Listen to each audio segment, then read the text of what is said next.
Sup, guys? Today we have another El Clasique question to answer. What is the best type of facial hair for a man to grow? Immediately, guys, I think this one maybe more than any one I've done or will do. I'm addressing a very personal topic. I know men hold their facial hair in high regard.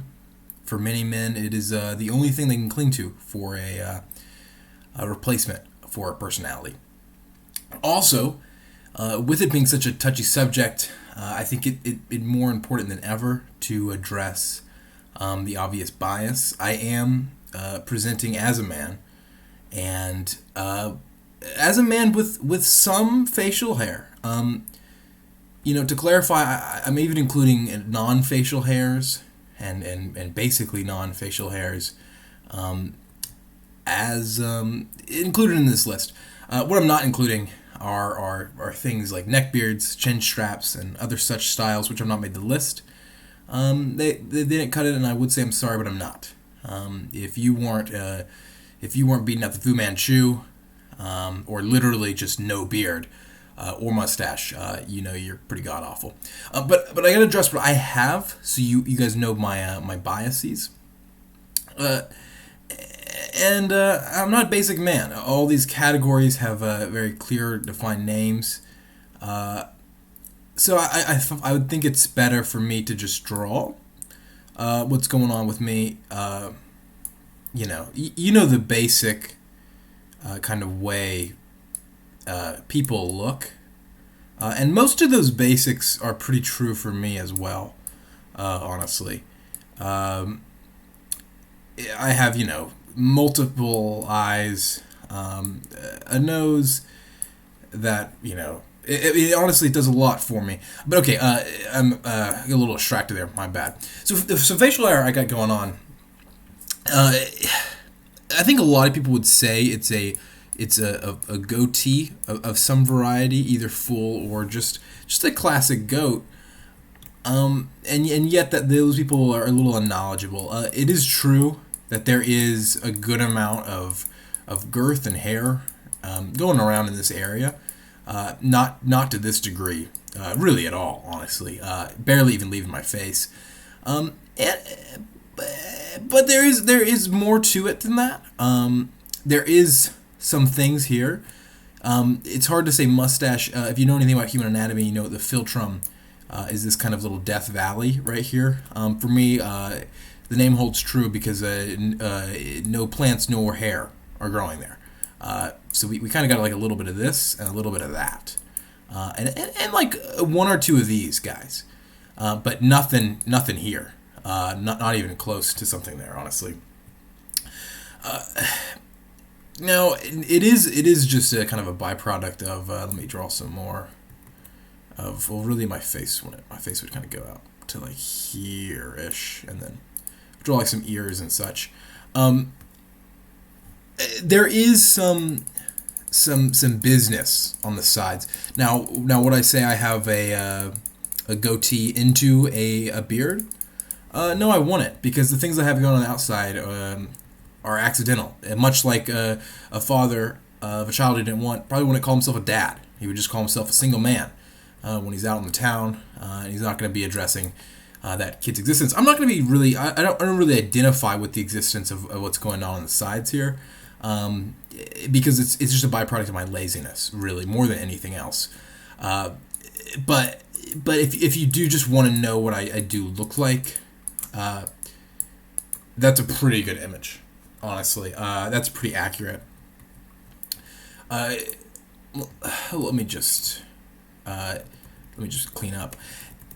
Now, also, if you're wondering about color, I'm I don't think that matters, frankly, and I'm concerned why you would ask that. It seems like you have some biases, maybe, that you're working through / with, that I think you should address on your own time. This is not the time for that. This is the time to start off with judging the first two pairs. Here we have Hulk Hogan, the proud sporter of the horseshoe mustache. A few others so are proud owners and supporters. Maybe the biggest icon in my mind is Abraham from Walking Dead. Now, the only problem with him being a symbol, and the reason I put Hulk Hogan over Abraham, is, of course, Abraham actually is a Fu Manchu. I'm trying to address a common issue. The horseshoe mustache, it lives in a gray area. It lives in a blur. It lives with a lot of confusion. I think Hulk Hogan is confident when he wears it, but I don't think the rest of the world is confident when they say horseshoe mustache, exactly what they mean. You'll see many people out there saying handlebar mustache because they see a door handle and they see Hulk Hogan's face and they think those are analogous things. I'm here to say that's completely wrong. A handlebar mustache is actually not on this list. Oops. Yeah, it was supposed to be. My bad. A handlebar mustache is like this. If you've seen a Monopoly man, or kind of just like a piece, someone you kind of don't like, and they're trying to be a little too fashionable.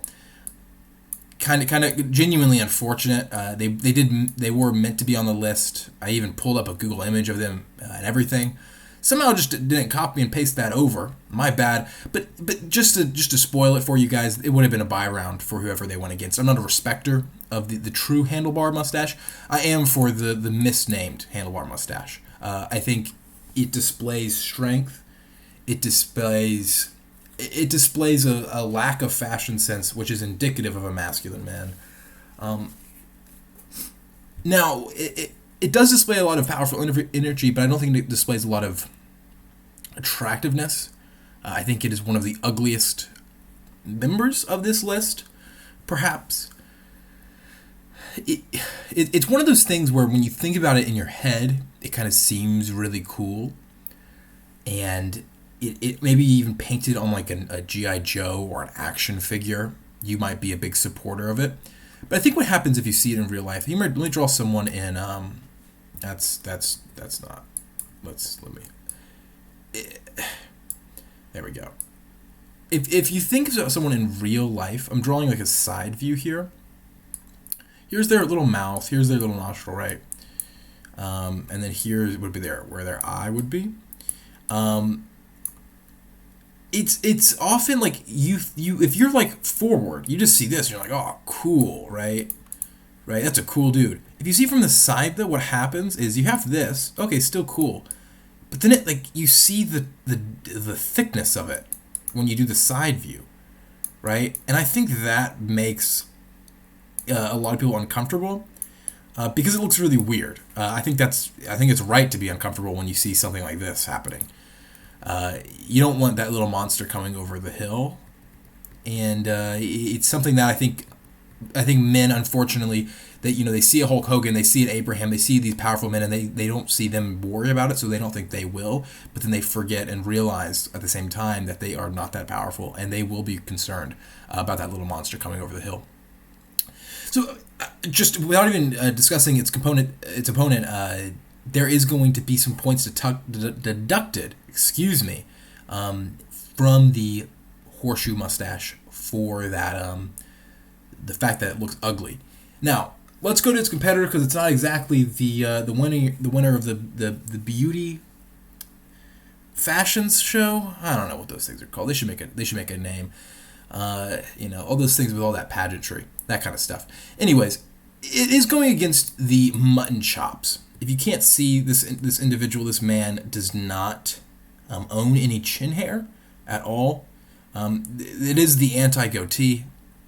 I'm a little offended, but not really, because I don't care at all. And I only have what I have because I can't grow a real beard.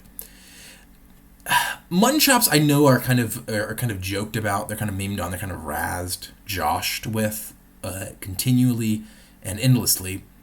There's plenty of images going around of Civil War slave owners and generals who have just ridiculous. If I draw a quick face for you, here are the eyes. You've seen them before. I apologize for being redundant here, but they're normally not even happy, honestly, in these pictures, and it's really these ridiculous mutton chops. and sometimes bald, sometimes like a hair or two up top. They look like an axolotl, frankly. I mean, it really is not showing off your best features as a man doing that. But as we see, you know, I don't know what this gentleman is doing in his appears to be pantry or something like that.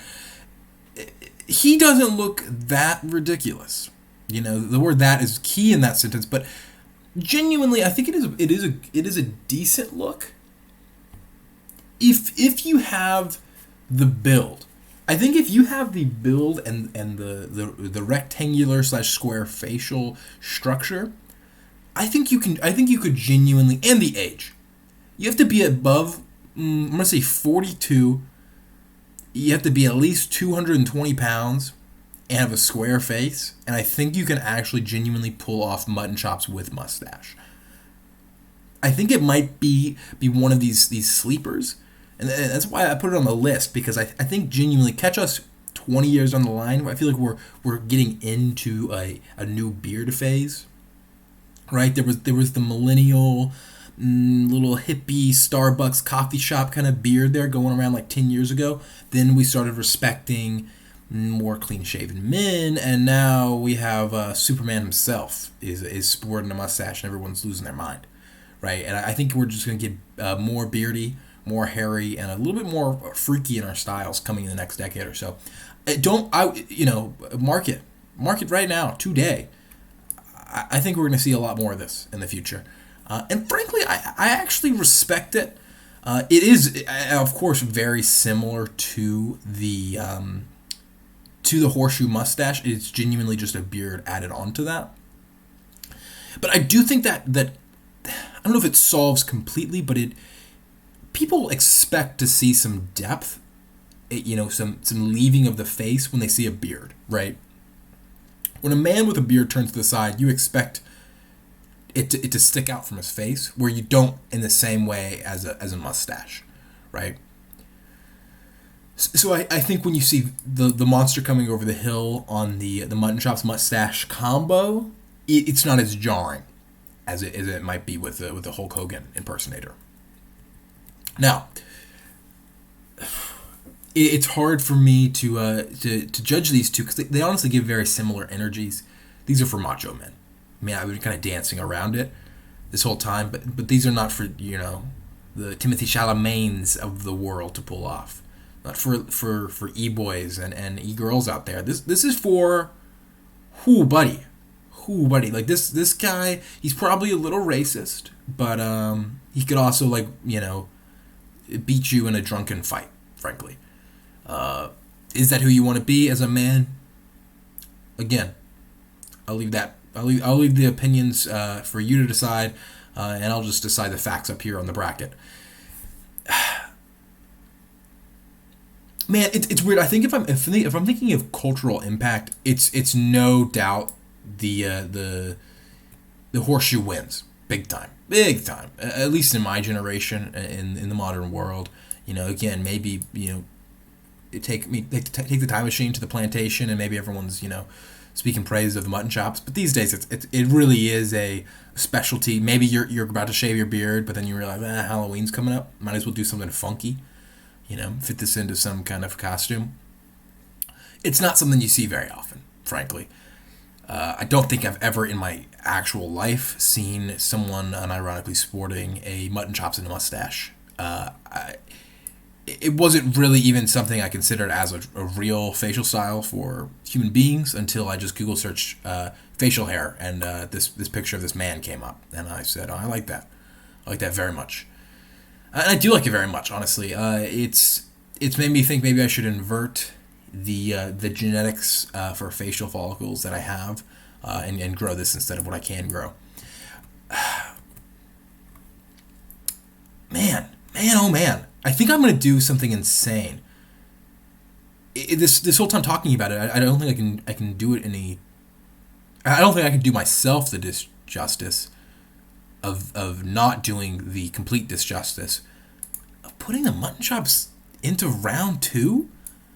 And this is not a joke pick. I genuinely believe it. Look at that, man. It really does. It's something.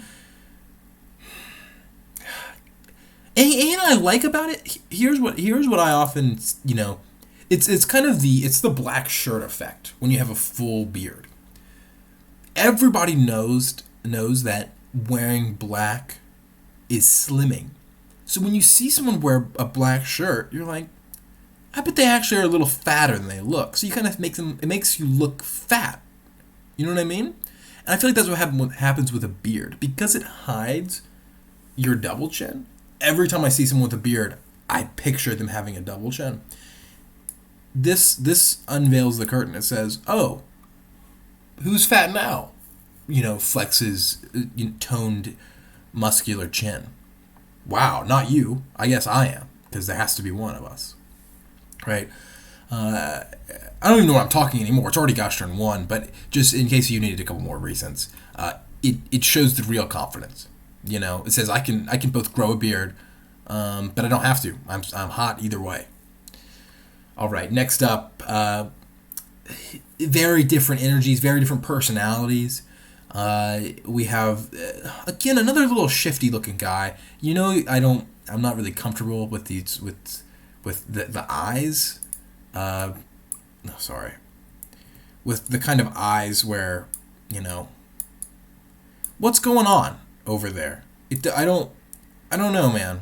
I don't know. You can't be comfortable looking at that man. Anyways, and then we have someone who brings us all comfort, Howie Mandel, sporting the soul patch. So we got the designer stubble,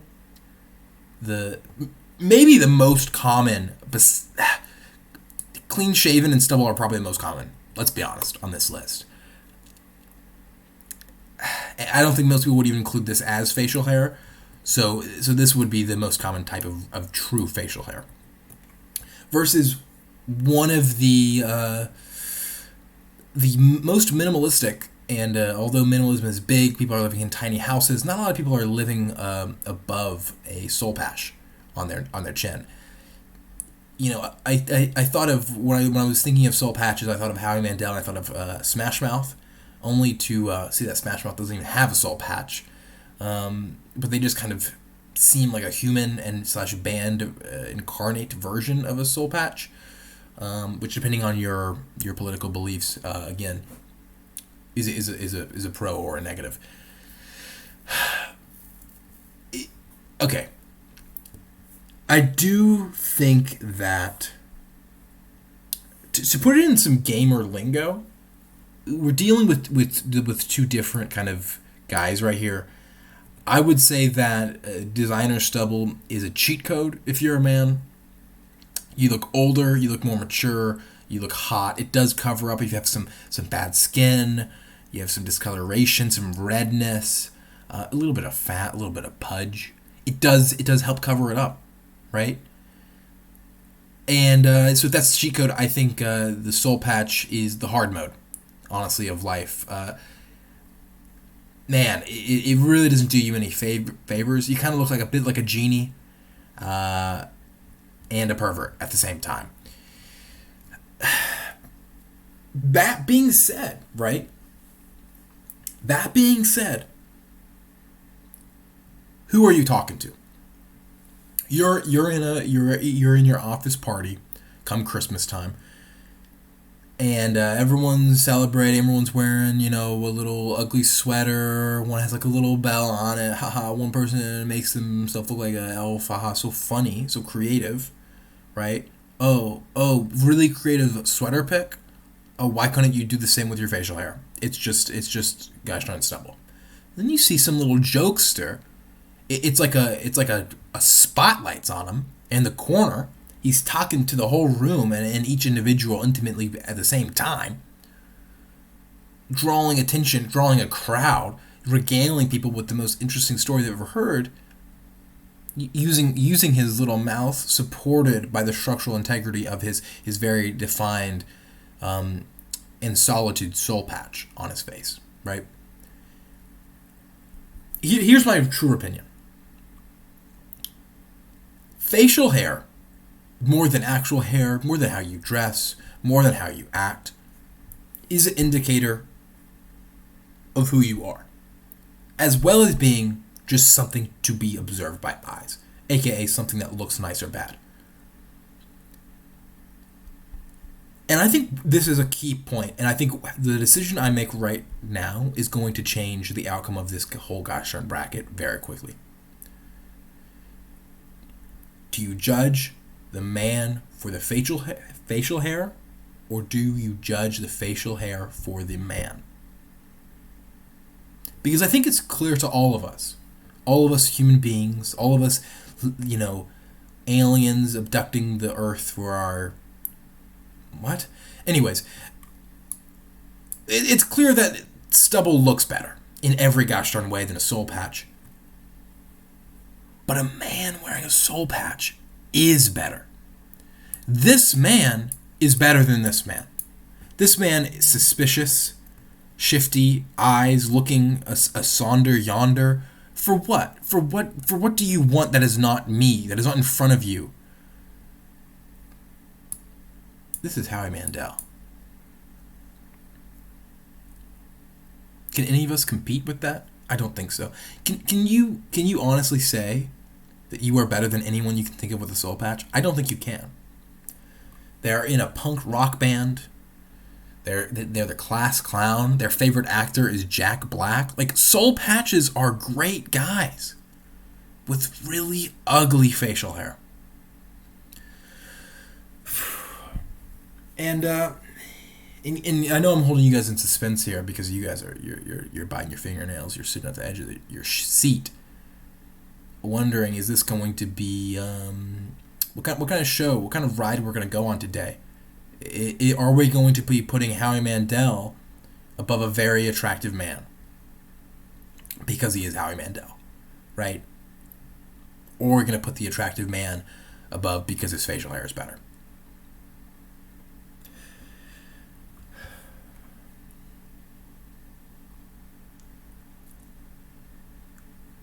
I don't think it's right either way, because when you see a man with facial hair, you don't think binarily.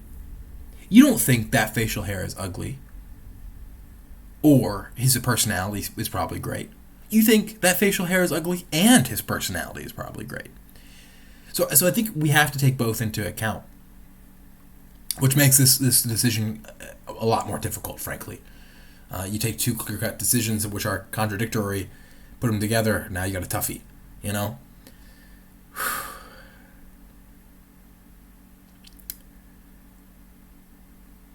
I got to remind myself that I'm judging the hair, not the picture, not the photo, not the single example of it being done, right? And as much as there's distrust with me for someone who doesn't look at a camera when a picture's being taken of them, I do know that a bit of stubble can work magic for some men. I've seen it myself. This is something.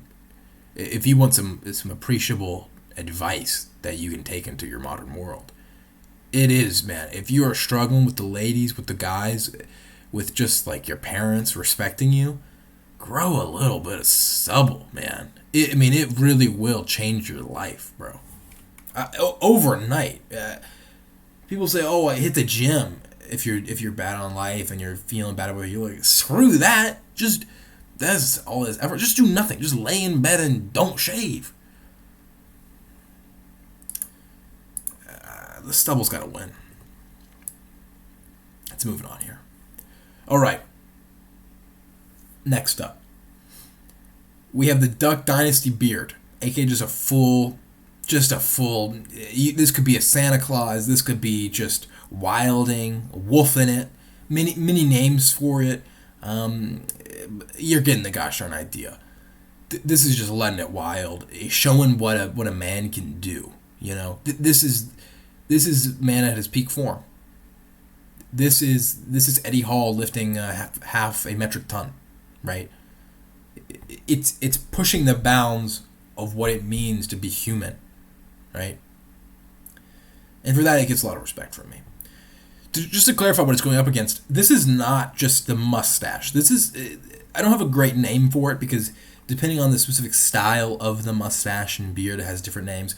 But this is the lumped together thicker mustache with a lighter beard or just stubble or something like that.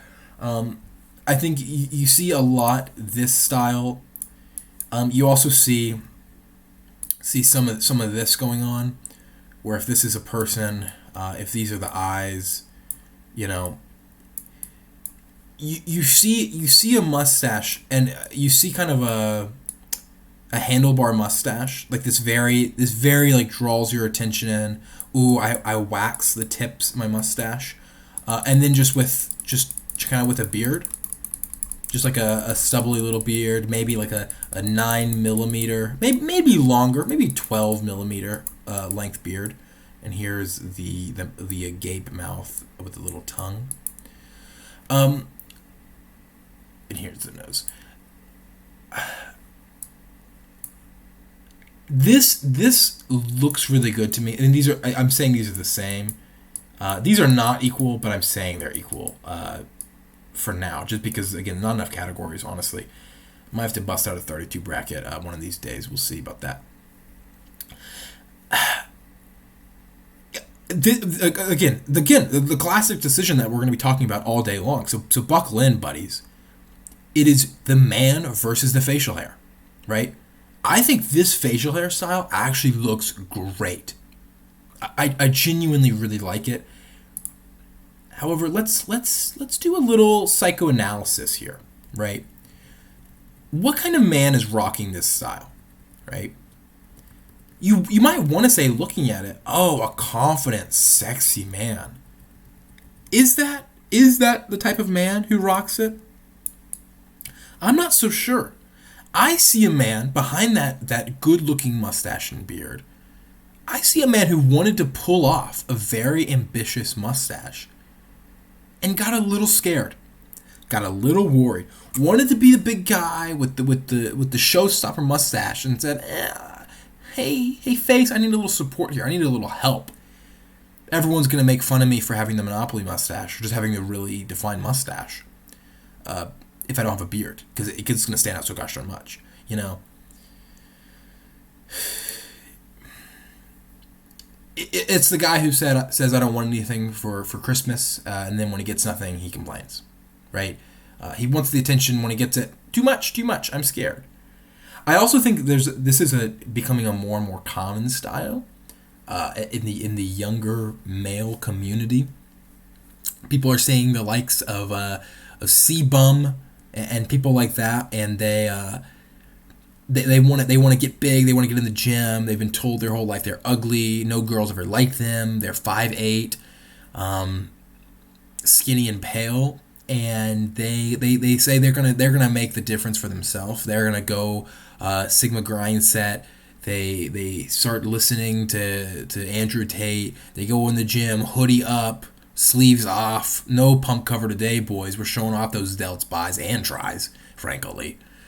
And they grow a little bit of stubble to hide their acne, and they grow a little mustache to hide their lack of personality. Right? It's the classic, you know. And then after a couple years of working at it, now they weigh 85 pounds instead of 80. They start showing stuff off. They go bar hopping into clubs, and now when they still get the same absolute lack of attention, and nobody compliments their facial hair, or newfound relatively nice body, they become a womanizer, just full blown incel. But yeah. So here we have Santa Claus versus incel. So man, tough one, right, guys? Man, they're so similar. Okay. Also, I'm gonna say something about the opportunities here. Every time you wear this facial hairstyle, frankly, this is not really against the mustache with a light beard. This is true for almost every style on this list, right? If you're wearing mutton chops with a mustache every day in your life, you are the guy wearing mutton chops and a mustache, right? That's just who you are. If you have a Duck Dynasty beard, oh my God, sky's the limit, bro. You know, you can turn it into a cage. You can braid that thing.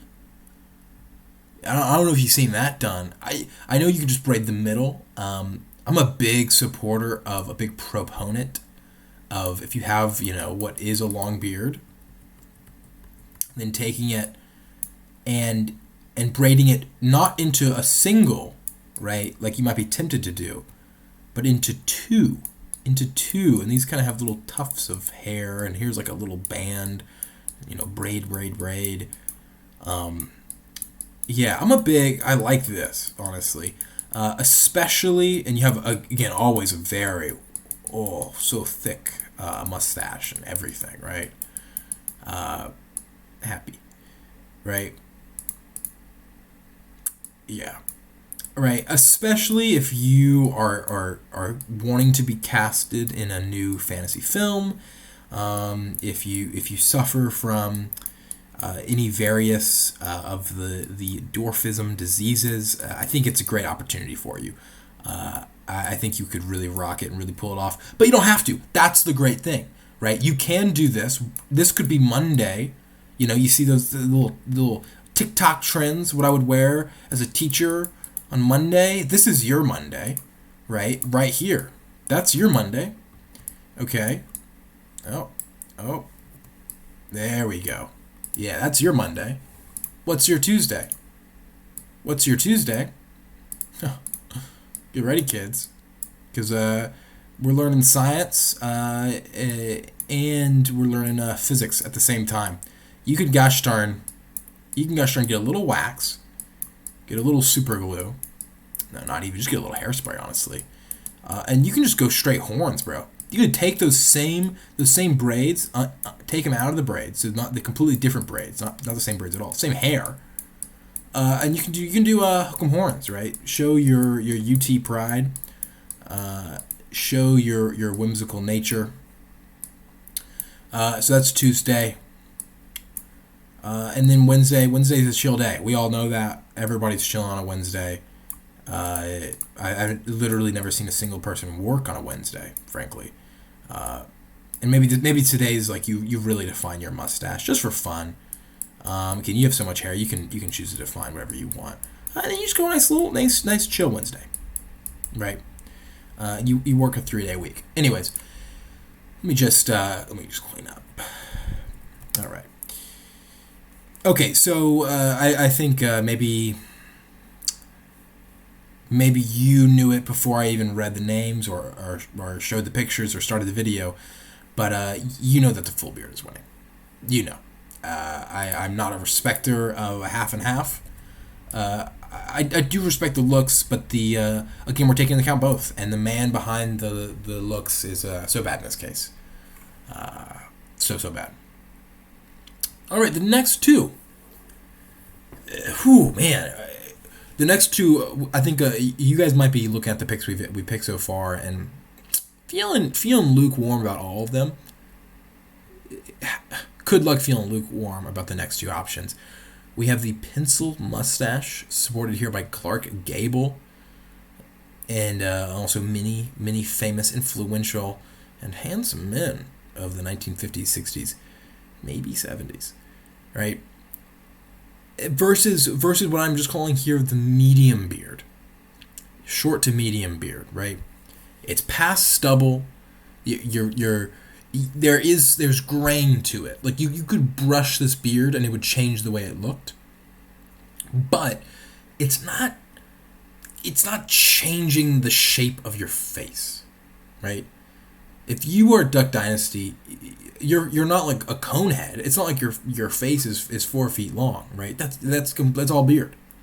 But a man with a medium beard, what you see is what you get in terms of size and portion. And of course, you can use this beard strategically to cover up a lot, frankly.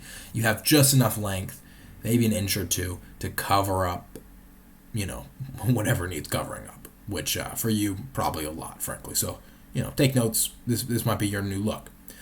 Versus the pencil mustache, which hides, technically not nothing, but as close as you can possibly get without doing a very offensive cosplay with a toothbrush mustache, something like that.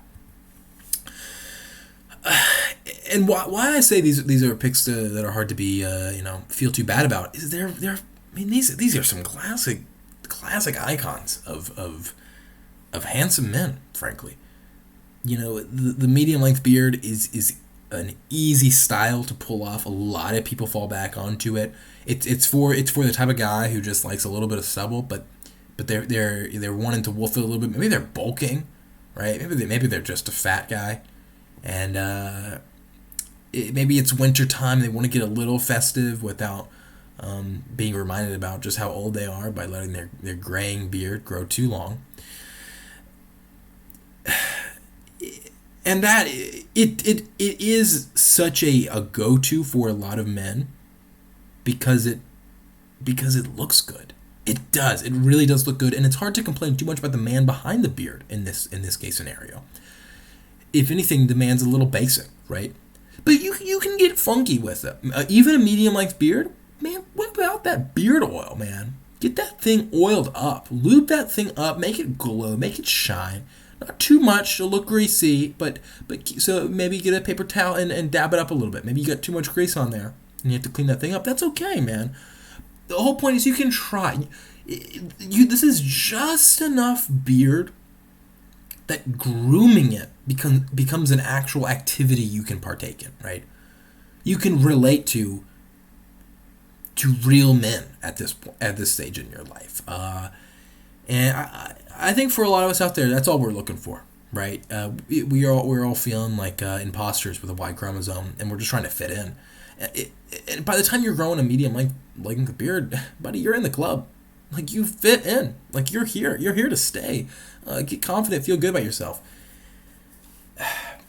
Again, the pencil mustache is different in the sense of it's not very common these days at all. It doesn't hide anything. It is a little bit more risky, right? But it's still going for the same thing, right?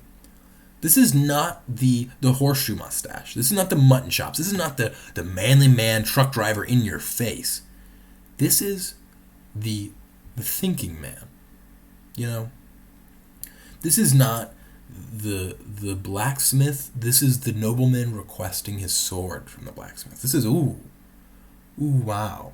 Tell me more about finance. What are the affairs in the city like today, sir? That's what these two styles give off. Now, I gotta say, I am a respecter of the pencil mustache, big time. I would say big time proportional to the average individual these days. Because you don't see it, people out of their mind. No, zero object permanence in today's society. I still remember. I still watch those movies in awe. And imagine someday I could grow even less hair than I already do, so I could pull this style off. It's one of the rare... It has a similar soul patch effect. It's a little less goofy than the soul patch. Because the soul patch, let's be honest, it kind of knows it looks bad. And that's why goofy, fun people wear it. Because they're not concerned about it looking kind of bad. This kind of teasing of the pencil mustache does a similar thing, but instead of goofiness, right, being like, hey, I know this looks a little goofy, just say, hey, I know you want more. I know this is tantalizing, and you're wondering why it's so thin, why I've meticulously shaved it so I only am showing like 10 hairs at a time, right? And you're it's just brushing against the masculinity of facial hair without scraping it, without, it's the hands just touching, just getting that little zap, that little spark, not just the grab, and if you ever been on a date, which is a big if, and you felt that spark before the hand holding begins, maybe instead of hand holding, it's the first kiss. It's when you're talking real close, and it's the spark in the eyes, it's the chemistry in the air, it's the little leans, in between words, the what ifs. The pencil mustache is the what if. And what if you had a pencil mustache? It would look good. Go for it, boys. Go for it. Requirements: you need to be very handsome. You also need to live in the 1950s. If you try to pull this off today, frankly, you're gonna look you're gonna look like nobody's gonna be looking your name up because they already know you're on the list. If you know what I mean. If you know what I mean. Again, it looks great if you're in black and white in a nice $6,000 suit. However, if you are in sweatpants and a champion hoodie, it's going to look like you're jumping out of a bush, right? So again, be very careful. Only for people who could not possibly be watching this to wear. Now, that might seem like I completely am holding it against it. I'm actually not at all. Just because you can't pull this off doesn't mean it's a bad facial hairstyle. It means you are just a bad man. Or woman. Honestly, of all on this list, women out there, you might be able to pull this off, frankly. This might be in your own possibility. Just get the tee up a little bit. Maybe do a little bit more working out than you wanted to. I don't know, get on or off the pill. I don't know how anything works. Okay. Time to actually rate these against each other now, instead of just how much I like both of them, honestly. Man, it is tough. Right? One says so much, one says so little. But both could be both. That might sound like nonsense, and to a sane person it is. But it feels true to say.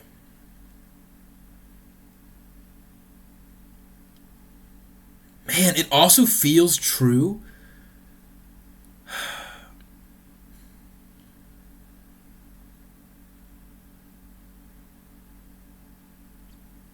Man, it also feels true to say that the pencil mustache is better.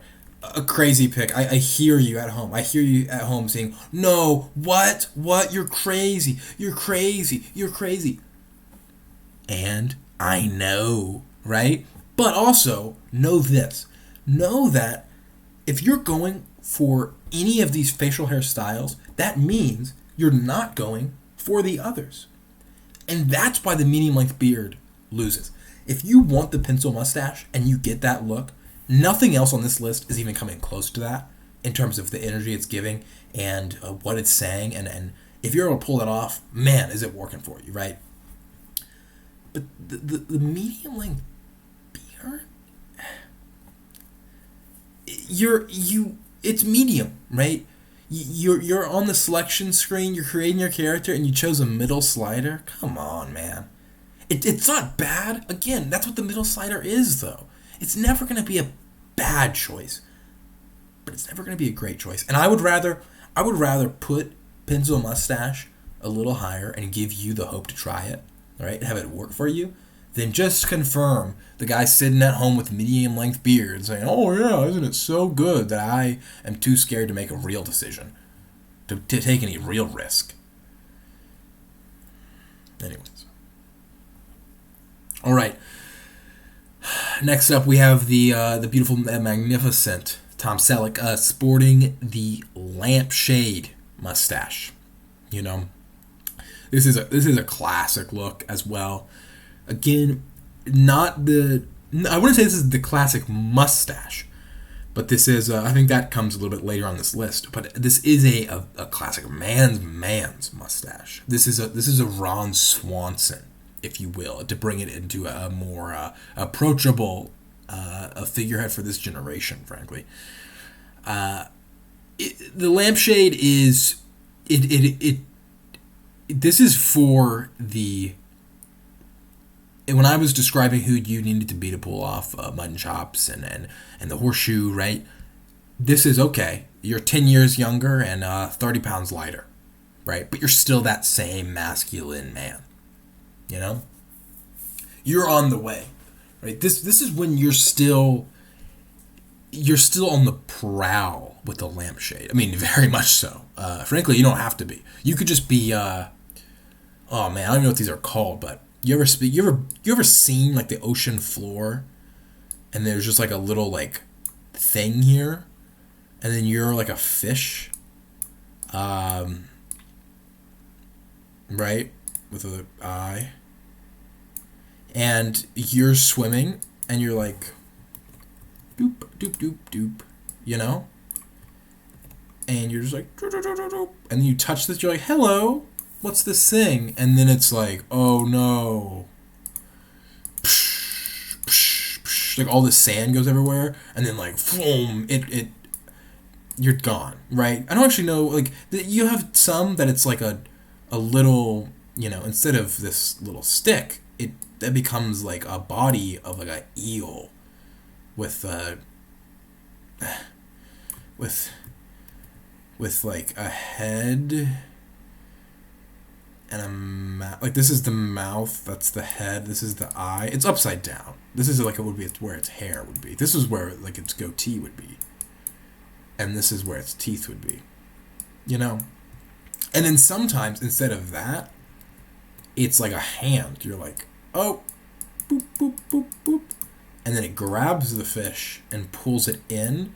And then nobody, like, they're trying to find out. That's why they're looking at like the Marianas Trench and stuff like that. They're trying to see what's actually on the ground there, because they just see the hand pulling a fish into the sand. Anyways, that's the kind of hunter / prowler you have to be with a lampshade. Okay, just sit there and filter feed, you freak. You're already so good looking. Everybody wants you. Do nothing. Just lay back and watch the line of ladies and men form in front of you, frankly. Again, also, I gotta remind myself that it's not just a picture. So I look at just a picture of Tom Selleck. My God. I mean, what's the whole list for if Tom Selleck's here? You know what I mean? Let's pop him down at the throne, right? Again, every mustache comes with a risk of looking like a guy trying to pull off a mustache rather than a guy pulling off a mustache. So the lampshade, again, mustaches are much less consistent, I would say, than your average beard. But it I don't even know if it would be say it's a higher high if you make it, if you fit the look. But at least the same high as a good fitting beard. But it is riskier. Again, this is versus the Fu Manchu, right? In case you can't see, because I know it is a pixel wide, this individual here is sporting a Fu Manchu. I'll draw. I mean, again, this is here, but just in case, I'll do the eyes and everything, and the nose. Okay, it's very similar to your handlebar. Except what I'm saying a Fu Manchu is, I'm not saying anything about what's happening on your actual chin. You'll sometimes see a bit of hair here. So maybe it leaves the face like here, or maybe it just stays on it. Either way, I'm saying it's fine. But when it becomes a Fu Manchu is when this kind of the horseshoe leaves your face. It doesn't have to leave your face as much as like the picture. The guy has it like here, right? Which I think a lot of people associate with like Asian culture and stuff like that. Like, I don't know. I've never seen anyone who's not Asian have hair like that. But what I do see is, again, like Abraham from The Walking Dead, have something like this, and he doesn't have anything on his chin, but you get the vibe, right? So this is, I think, a lot of people. It is like a gray area between horseshoe and Fu Manchu. I'm saying this is the Fu Manchu though. Again, you could have anything here. I don't care. You can have a Fu Manchu into a beard. I think it's a little different than having a regular mustache with a beard. I would say a Fu Manchu or a goatee or maybe kind of a little anchored beard like here. I would say all of those with a beard are a little different than just a mustache with a beard, right? Because they're almost a beard in themselves. Another word for like a full goatee is just like a circle beard, right? Some people describe it as a beard. So again, you can have this with a bit of stubble. I would, if like a fuller beard, you're going to lose so much of the Fu Manchu that I don't think it's worth going for. Anyways, I'll actually say this. I think a Fu Manchu is better than a horseshoe. I do actually think that. Which maybe is an unpopular opinion. Maybe it's biased. Growing up, my dad rocked a Fu Manchu for a while. He had the variety with a little on the chin and just a little overhang, right? But man, maybe that's the only reason why. But I think it's a respectable look, you know. It's one of the few options you have as a man if you want to do something a little bit special, right? Something that takes a little bit more care and precision, right? It's not just like letting a whole area grow and shaving everything else, right? It's you're outlining, separating your chin from the sides, separating the beard from the sides, and the mustache, and it's a lot of detail oriented little maneuvers you have to pull off to get it to work, and yet when you do. You don't look like the Monopoly Man. You don't look like Salvador Dali. You don't look like any of these kind of ridiculous attention grabbing things. Now, maybe if you go to the extent where your Fu Manchu's, touching your clavicle, frankly, then you'll look like a character. But if you just do half an inch to an inch of distance from the face, on the sides, I think it still looks. You can walk into a building and be rest assured that people are going to be like, notice, but nobody's going to say anything, right? If you walk in with a Monopoly mustache, you might get people literally saying something because it's so ridiculous, right? So I do like a Fu Manchu. It's really fun to say, too, if you're at home sitting in your chair, or sitting on the toilet, in your bed, walking, jumping, try it out. Say Fu Manchu, right? And say in whatever kind of accent or voice you want to have fun with it, man. Just to do that at home. But man, the lampshade, man, lampshade mustache is a powerful look as well. It's the anti-elegant. The Fu Manchu has some elegance in it. The lampshade is brawn, right? It's not dexterous.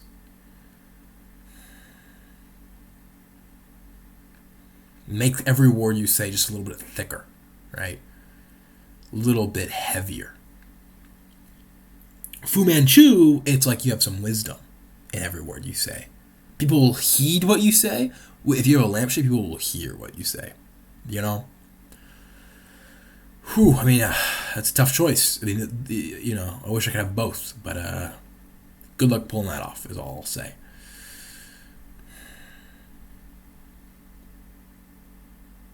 I think the lampshade is also one of these styles that's coming back into the circuit. I hate to say, maybe by some of those same individuals who, this is the guy who will soon enough be rocking a beard with it because he gets nervous. But right now is in his 2 weeks of trying it out. Right, he shaved his medium length beard into the mustache, and he's seeing if anyone's going to make fun of him or if they're going to accept it. And then one person makes one light joke, he's going to shave it off or just grow the stubble back, right?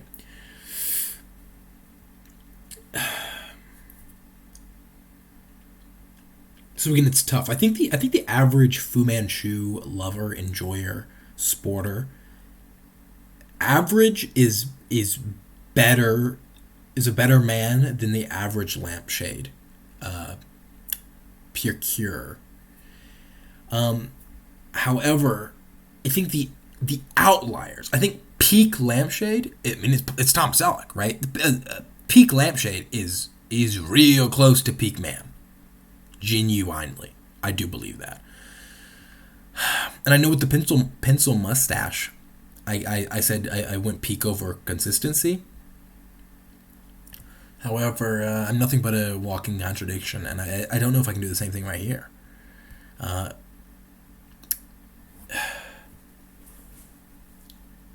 do love a Fu Manchu, though. I really do.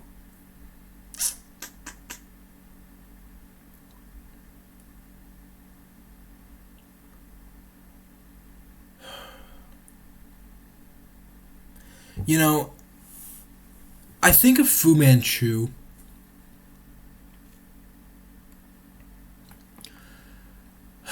Man, I don't think he can do it, man. I don't. Because if you're going, oh man, oh man. You know, I gotta disrespect my heritage, my family, my dynasty, and instead go with what my heart wants. And my heart wants Tom Selleck. My heart wants the. I'm gonna. We're gonna have to. I'm sorry about this. We're gonna have to just can't get over that R up there. We'll just leave that right there. Oh, it's good. Just don't have room. My bad. I am sorry, Fu Manchu. Again, I feel bad for doing this to you, especially round one. Man, that is a tragedy. Especially because I think this is one, like the pencil mustache, that people. I don't want people to hear the story of the Fu Manchu. I want people to be looking to go look up pictures, find their nearest neighborhood Fu Manchuer, and chew on the ideas he gives you and the thoughts he has, right? And really percolate, think about them. Think around them, even if you want to, say things that mean nothing. Man, they deserve your respect. They deserve your time. Like a World War II veteran. I think they're a dying breed, sadly. So tell a Fu Manchu you love it, but a little bit less than a lampshade mustache. All right, next two. We have clean shaven man, so clean I think he's literally in a shower right now.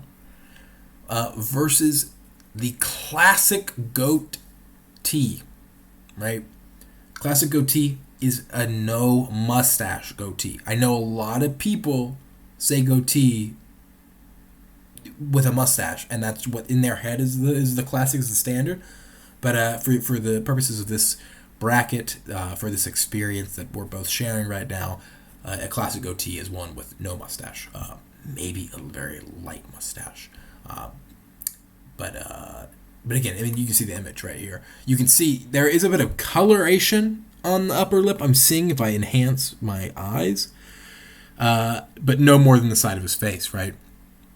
There can be no. You can have stubble on your mustache, but just as much as you have on your jawline is the rule, right? You can't have any more hair on your upper lip than the side of your face. I think the version of the goatee that we're seeing on the pictured model man is a little tough, frankly. You look like a satyr. You look maybe like a B tier wizard, right? Like you don't have the Duck Dynasty beard, so you're not like the highest level, most powerful wizard. But you're also like an evil wizard because you don't have a little like I don't know, you don't got anything too funky going on, but you're just like, hey, I'm a B tier good wizard. I'm a support. I'm not gonna win the fight, but I'll help you out a little bit. You probably have like a ferret that can talk if you have like a classic goatee, that kind of thing. At least in this style. Now, again, that's saying a lot because I don't think most people. I think seeing that you might be like, nobody really has a classic goatee. Everyone has like a full goatee. I don't think it's actually true. Maybe I say this because I kind of inadvertently had one for a while. But I actually don't think they're that bad, and I think they're actually more common than a lot of people think. If at least not really think in general, but will think when you see this picture, right? Because it's so different. This look. Oh, I gotta draw a nose. My bad. This look is really weird, honestly. It almost works better, I think, if you're bald. But if you have hair, ew, right? I mean, already seeing that. Yucky. Don't like it, right? But let me do this. Oh, God. Now I'm going to draw the nose again. Um, right? If you have hair, having just it's on the face and maybe going up a little bit higher here, then it's like, hey, man, like it's some strength. It's not, this is not pretty boy, right? You're in no way are a pretty boy here. We'll do like teeth and everything. But you're not an ogre, right? You're not a fantasy creature, which is the whole point. I actually don't hate it, really at all. Honestly, I think it can work. I think it's like a mutton chop, right? I mean, it's literally the exact inverse of a mutton chop. But maybe, perhaps ironically, it's a similar type thing where it's bold, it's noticeable, and to achieve that boldness and noticeableness, you aren't getting a classic attractive look, but in the same way that you all, everybody knows someone who's a little funky looking, maybe like a little bit like alien or like frog like, and you're like, that kind of works for me. Like, I actually am attracted to them, maybe because they look a little weird, right? Maybe not because of that, but in spite of it, you still are attracted to them. That's what this person is, right? That's what the goatee is, right? Yeah, it's a little weird. Yeah, it's like, why is the upper lip just so empty? But are you intrigued? Yeah. And they don't look ridiculous. It's better than a soul patch, I'll tell you that right now. Again, it has. I would say the classic goatee is in between if you're looking at the man versus just the facial hair. The man is in between a mutton chop man and a soul patch man. He's tough, but he's silly, right? He can be cracking jokes, but then if you make one bad comment, he gives you a look, and then you're like, yo, I'm sorry, man. Like, I don't know trouble, right? I think that's a kind of a line that, as a man, you have to walk, honestly, quite often. So, I'm feeling pretty decent about the goatee. Now, again, it's up against clean shaven. I think some people here, at home, at work, on the bus, might be annoyed at me for even including clean shaven. But I kind of took this list, this bracket, as options a man has, and it's just inaccurate and dishonest to act like clean shaven is not only just an option, but it's a very tempting option, and one that every man is going to consider, right? It feels great to be clean shaven. It's so smooth. Man, I rub my face nonstop the day I shave. And I really like it, man. It's made fun of a good amount as well. It's a little baby face. Oh, can't grow a beard. Pretty boy. And those things are accurate. I mean, it's accurate to myself. If when I go clean shaven, it's accurate to the people around me. You look younger, you look a little bit weaker, feminine. I mean, these are all true things. Is that bad? Maybe you wanting to look more youthful and not so like roughly masculine, And for those people, I think clean shaven is a good look for you. Again, it's also just a look that some men have to fall into, if I'm being honest. As I've kind of said, if you are not a very physically large or dominant man, you need to be honest with yourself. Like, I'm not teasing you out there. But if that's just what you are, I don't want to see you with facial hair because it's going to look fake. It's going to not fit your personality, and everyone's going to know, right? And you can try to hide it, right? Like, oh, okay, I'm not going to go mutton chops because I don't have the chops for it. but a I'll try a chevron mustache, or I'll try, I mean, look at this guy trying an anchored beard. Yeah. You should be clean shaven, buddy. No offense. You know, so as unfortunate as it is, I don't want to be exclusionary. I don't want to gatekeep, but it's for your own sake, right? This is a quarantine. If you're a little boy, in age or stature, just keep it clean. Keep it clean. Maybe stubble, but honestly, don't. Don't even try it. Don't risk it. Everyone's gonna make fun of you and laugh. And you look like an idiot. So there's something to be respected about clean shaven. It is the default, right? It works for everybody. Somewhat nobody's looking ridiculous clean shaven. You know,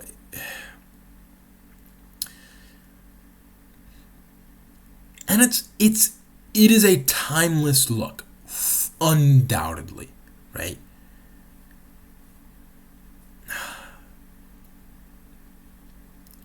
And why have I been so, positive on clean shaven?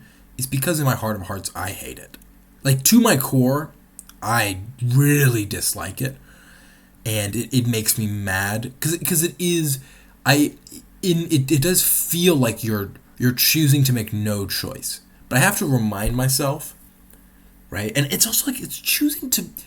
I feel like there's something about people who can grow a beard, right? Because a lot of people, when I say can, I mean physically can, hair wise, but then also can, like, it fits their body.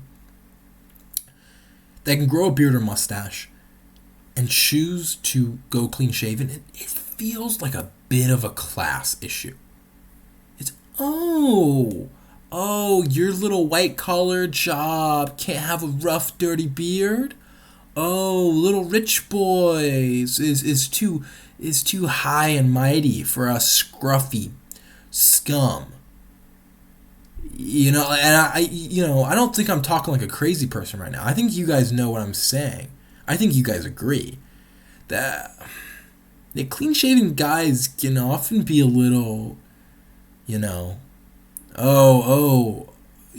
think you're the next Patrick Bateman? Oh, yeah, what a surprise. Oh, that's your favorite movie. Oh, really? It's like, come on, you're kidding yourself, bro. You're kidding yourself. Again, you're 5'8". Like, you're no big deal.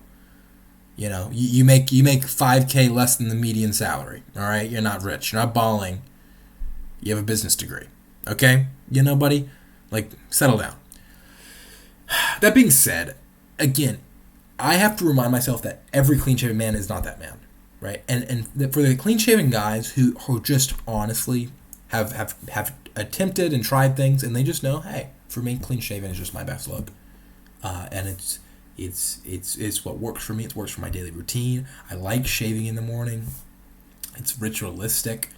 It's a moment I get to, I look in the mirror for a few minutes. I check my hair, check my teeth, maybe a little pep talk, splash my face a little bit, wake up for the morning. Hey, if that's you, I love a clean shaven look for you. I love it. I'm not gonna lump you in with the scum who call us scum, frankly. And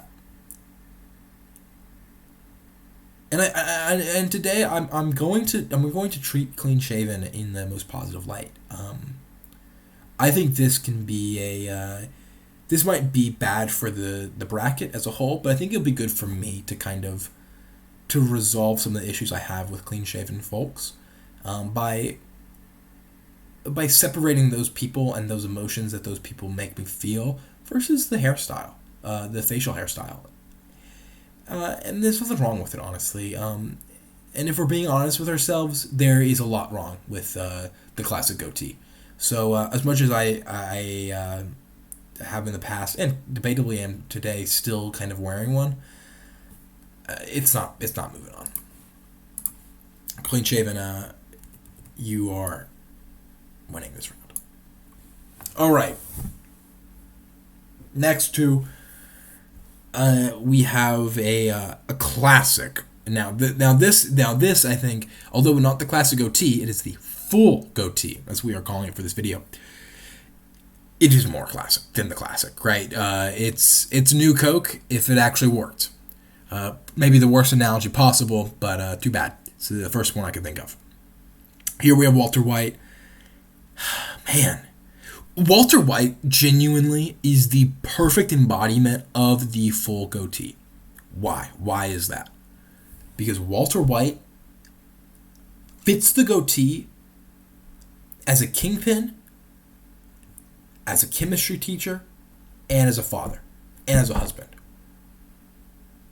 Like, the full goatee, man, in my opinion, it really does open yourself up for any kind of masculinity you want to fill, right? It closes no doors for you.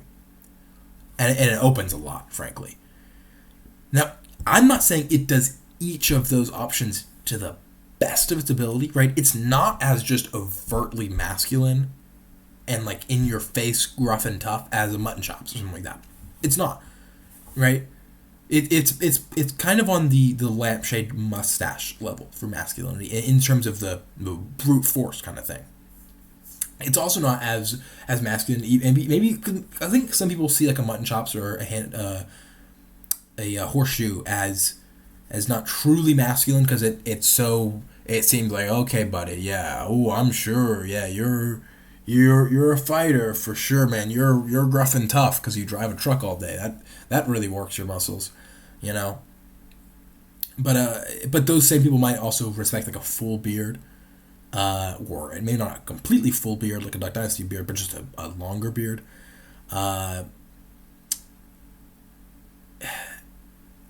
I admittedly I don't think a full goatee has that same kind of masculinity. In if you want gruff and tough, but masculinity, like we see with the pencil mustache, is not just gruff and tough. It's also educated, also refined, also reserved. And the goatee has a little bit of that as well. You know, this is the teacher version of it. But what do you get from the full goatee that is not present in the pencil mustache? You don't have the structure, right? The pencil mustache, I know I'm comparing it with the full goatee, really, but it's so fickle, right? It's so thin, it's so brittle. It doesn't give confidence for its future, right? The full goatee is not going anywhere. You know what I mean? You're not going to go out on a windy day and that's going to blow off your face, right? That's planted but controlled. It's a tamed lawn. It's not a jungle, but it's also not it's not a sand pit. You know? It's nature with man, controlled by man, dictated by man. Not man owned by nature, and not man without nature. For that reason, the full goatee, I'm just gonna tell you guys right now, is a strong facial hair style. You can also rock it with a little bit of stubble, a very light beard. Honestly, I would prefer none. I think it looks better with no full beard. Now, I also I'm saying this almost as a pitch for you guys out there. Go out and try a full goatee, man. I don't know what's happening on the streets of America, on the streets of the world, but I am not seeing a lot of full goatees. I'll also say, just something quick here. If this is your little face, and here's your little mouth, and here are your eyes, and your nose, and everything, all that kind of stuff. Full goatee, this you're having, right? You're having a horseshoe, right? And you're having the bottom. This is already good enough. Cool. Like, you got a full goatee. Be, yay, ha ha ha, happy, happy, happy, happy. I have a full goatee. Now, you can also, as a lot of people do, have this midline. Right? This, and each one of these is a little different look. Okay, so the first one, I would say this is let's be honest, maybe a little bit less Caucasian of a look for you out there. Somewhere between eggshell and manila folder, at least. But maybe more like a cardboard shoebox kind of skin tone to pull this kind of look off, and darker, right? And that's who you see it on more often. If you are a Caucasian varietal man, you better be fat, and you better be bald. If you want to pull off this kind of goatee, right? If you have that, you'll look like a mobster. Oh, also, it really helps if you're from Italy. If you're an Italian. If you're an Italian who's fat, who wears a tracksuit, you can, all day long. You own this. You invented this, right? All right. Add this. Now you're a bouncer. Now it's 2003. You're listening to Eminem. Oh man, I mean, look at this man right here. Like, this is actually, oh my god, guys. Like, not to say too much, not to show my hand, but this is who I want to be, man. Man, that's a good look. It's a little threatening. It's a little tough, but not in your face, not too much. This facial hair allows the man to be what he wants to be. If he wants to be smart, if he wants to be strong, if he wants to be, gentle, but firmly gentle, not too giving with his generosity, but giving to those who earned it. The man gets to decide, and the facial hair is not going to prevent you from doing that. I kind of think of this as the Rottie, right? It's the Rottweiler of facial hair. It is tough, but it's handsome, right? Some of these other tough looks, are just a little pit bull, right? It's like, it's a freak, man, and it's kind of ugly too. But like ugly, because again, as I mentioned with the classic goatee, sometimes ugly isn't even a negative thing for facial hair. Sometimes you kind of want it to be a little ugly, but this isn't that. This is you got some handsomeness here. Now, as you see with old Walt Whitman over here, you can fill the gap. This it does change the look.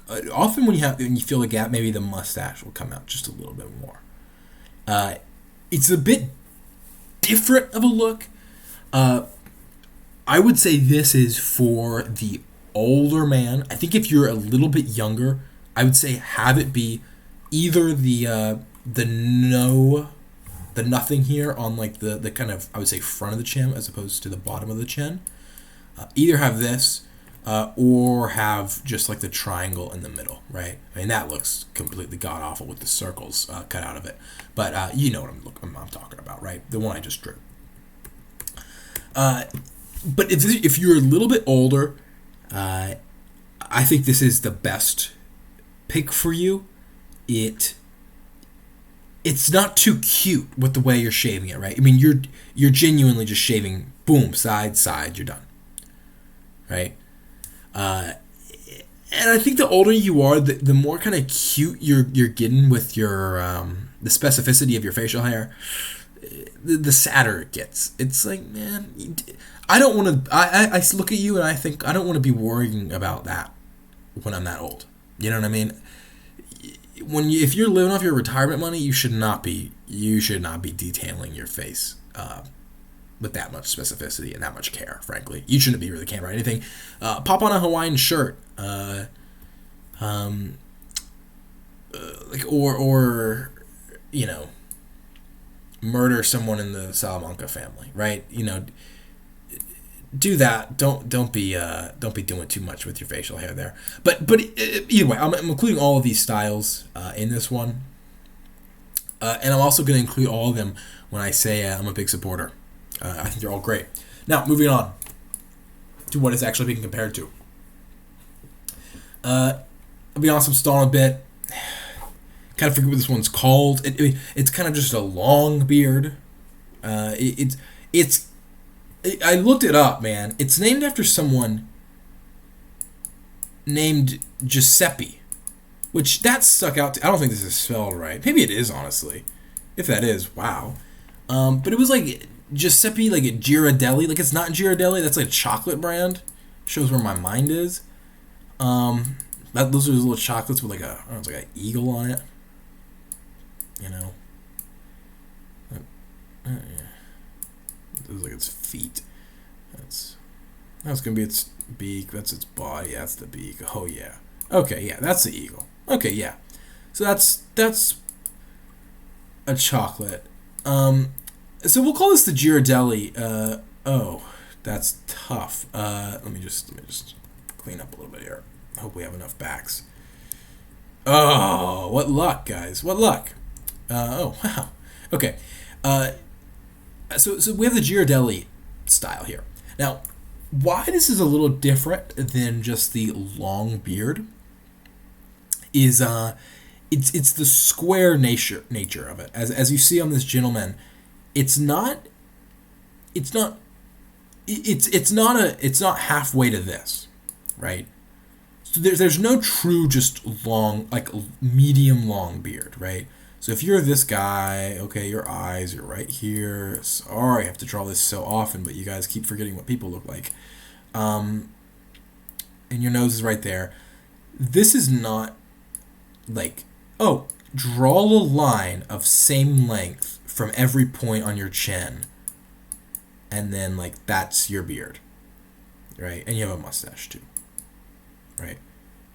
That's not what this is. And the reason I'm not including that, and I'm including what I did include, just because I think this one was a little bit better.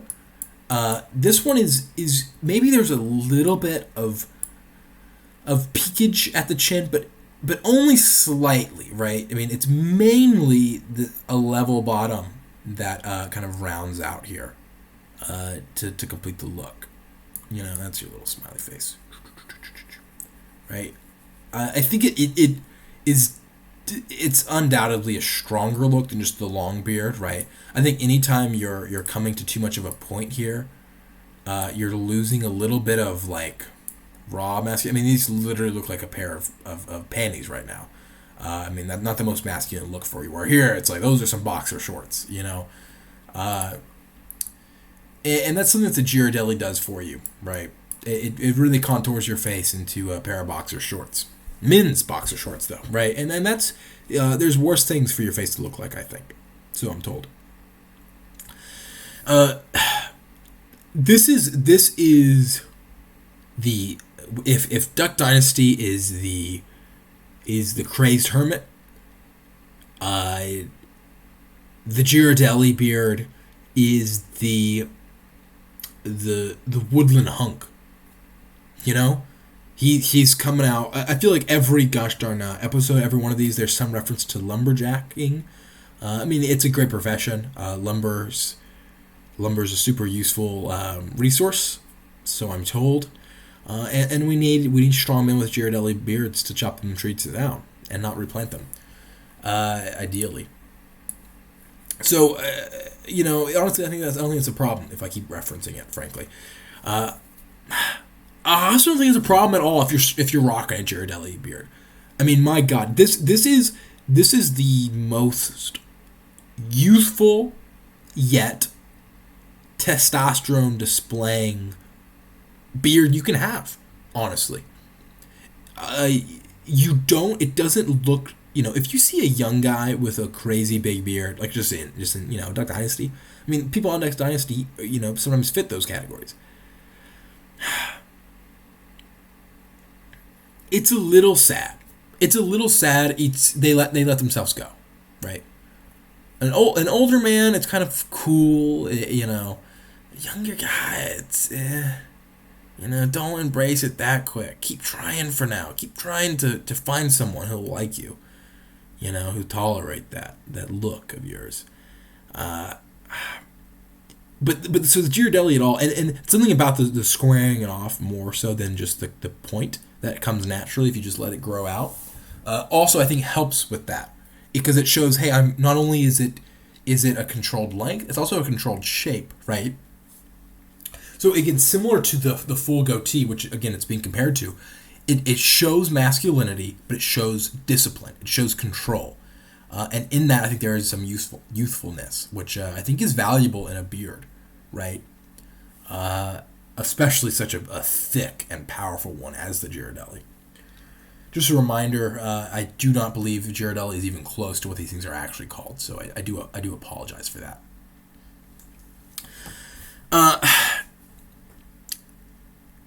Man, similar to the Fu Manchu and Lampshade, these two are real tough for me. I think I'm a big proponent of both, honestly. The Ghirardelli is, I think, what a lot of schoolboys want, right? At least if you're me, at 9 years old, man, I would draw myself with my crowns or crayons. And I would draw myself with a beard. It was a Ghirardelli. I called it that too.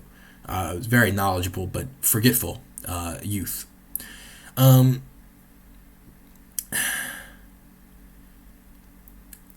even today, every time I see someone with a Ghirardelli or Ghirardelli type build on their hairy face,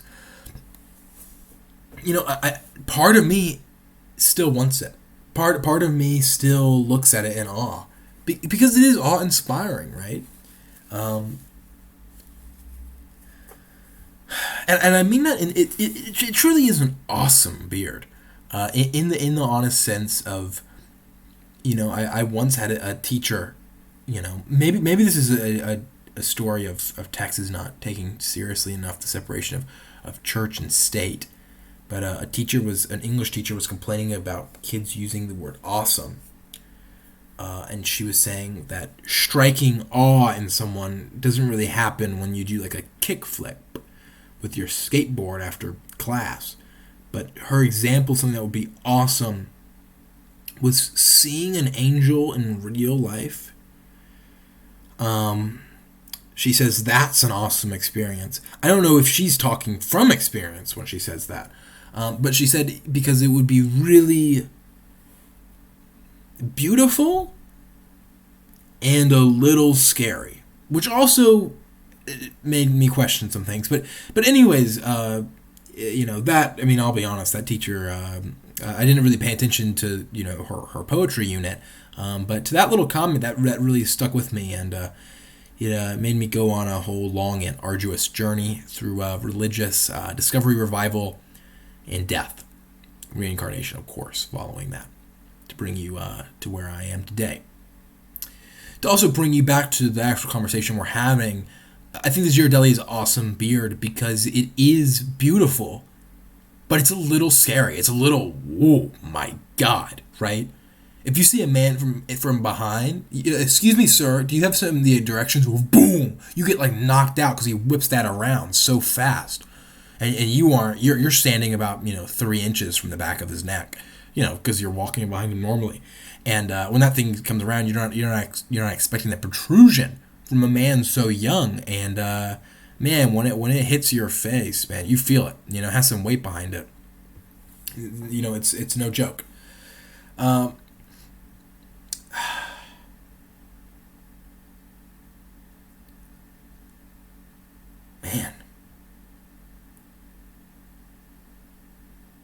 it is a tough one.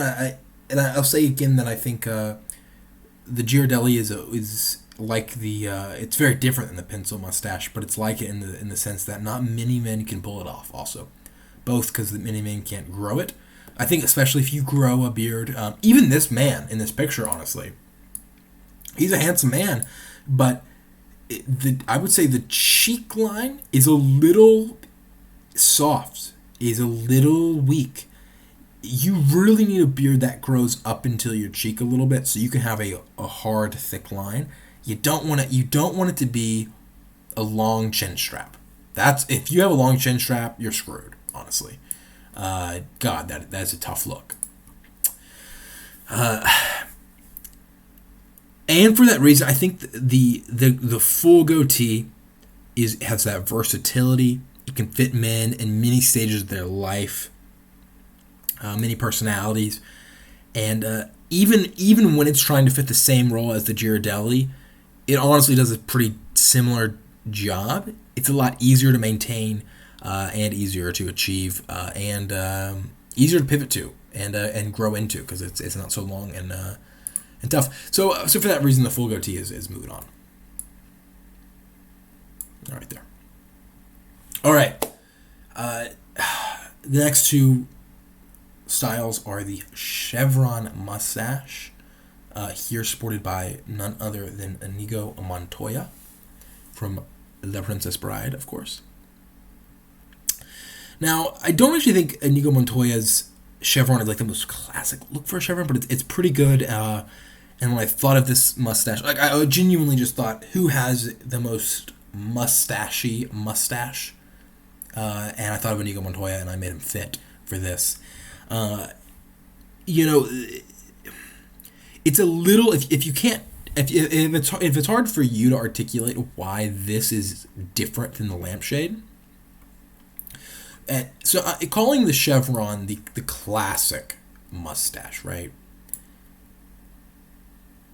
What is just chevron the shape? This is what the shape is saying, right? If a chevron is just this shape right here. Little fun factoid for you. That's if you know the gas company, it sells petroleum and such, called Chevron. Oh, guess what? Their logo is like 3 chevrons. Nice. So it's it is roughly that shape. Now, of course, on actual man, it's not truly that exact shape. It's normally more something like this. And also, often you'll see it kind of. So often it kind of there's 2 curves. There's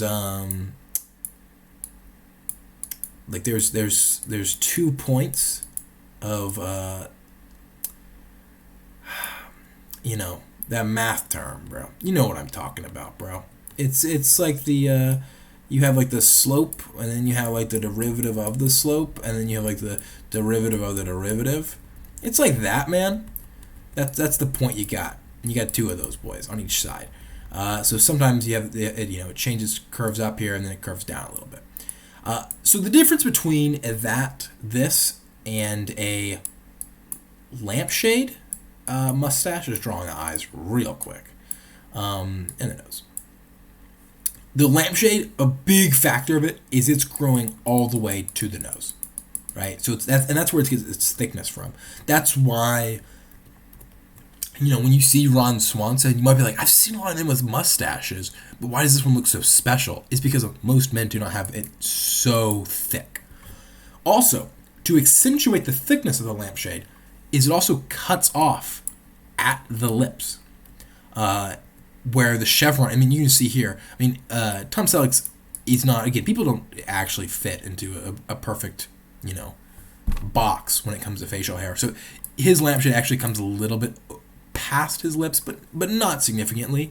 Where you see Inigo Montoya, it looks like this picture. These are very similar pictures. Almost, I might as well just copy and pasted the other one, honestly. Like, they look very similar. But a significant kind of droopage off the side of the lip there, which again, I think is the classic mustache look, honestly. It's been a while in the culture of men where just the mustache alone has been in the kind of popular eye. And if you're still a doubter on mutton chops coming back, you can't be a doubter on this one. There's, maybe even the lampshade isn't coming back, but the chevron is already back. I see so many more people from even a decade ago wearing just a chevron mustache.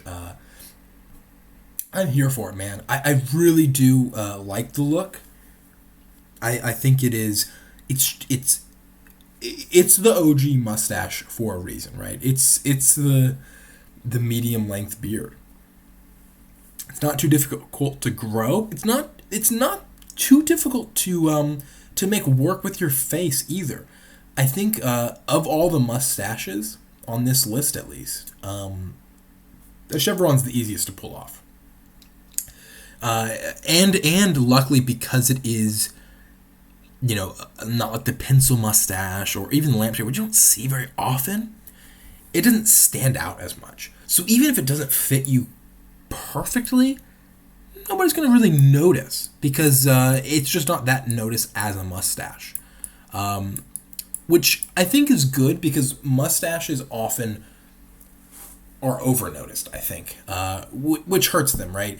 You don't want to be a gimmick. You if this is on your face every day, you don't want to be, the guy who has like stars in his sideburns. You know what I mean? You don't want it to be your whole personality, right? You just want to be a guy who has a little bit of a upper lip fuzz, that a little food comb, and for this unique ability the chevron mustache has, I think we need to just by default give it a lot of respect for that. Honestly, I do. It deserves it. It does a lot for men's facial hair, and I think it should get some reverence for that. Maybe more than any on this list. And I know I said this about the medium length beard, and again, I think they are kind of similar. But with the medium length beard, it gets people into it, gets people excited about beard oil and about grooming. The chevron mustache gets men excited about adventure, right? It's because it's still a mustache, and that's always still a big decision to go with a mustache over a beard or a goatee or a more safe option. But it doesn't look ridiculous at all. And if you want to go mustache, go chevron. I mean, genuinely, I think it will look good on you. I do. I think you look great. Okay, so that's the chevron. We're going against I would say this, like, there's two names for this that are pretty popular. It's like an anchored beard with the Van Dyke, named after I don't remember what country, but a painter, like the 1700s, Anthony Van Dyke. He had a pretty substantial one of these. Now, this one I do actually also think needs some clarification. What do I mean here? Just drawing the eyes super quick. And the nose and everything. Here we have, the example we have is very, very close to the face. I'm just looking at that. That's probably 6-7 millimeters in length. But again, what are the key features? Disconnected beard, where the goatee is connected. This is disconnected to mustache. And honestly, that's, I would say, the only can't break rule with this, right? You can, and you'll see this honestly pretty often. Right? These are guys who are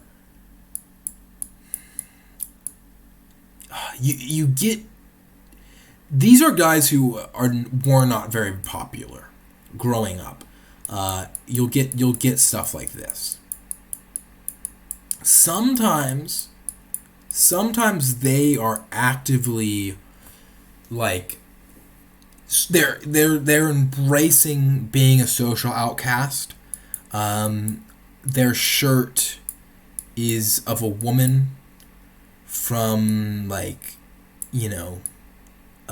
not going to name names, but an island off the coast of China. And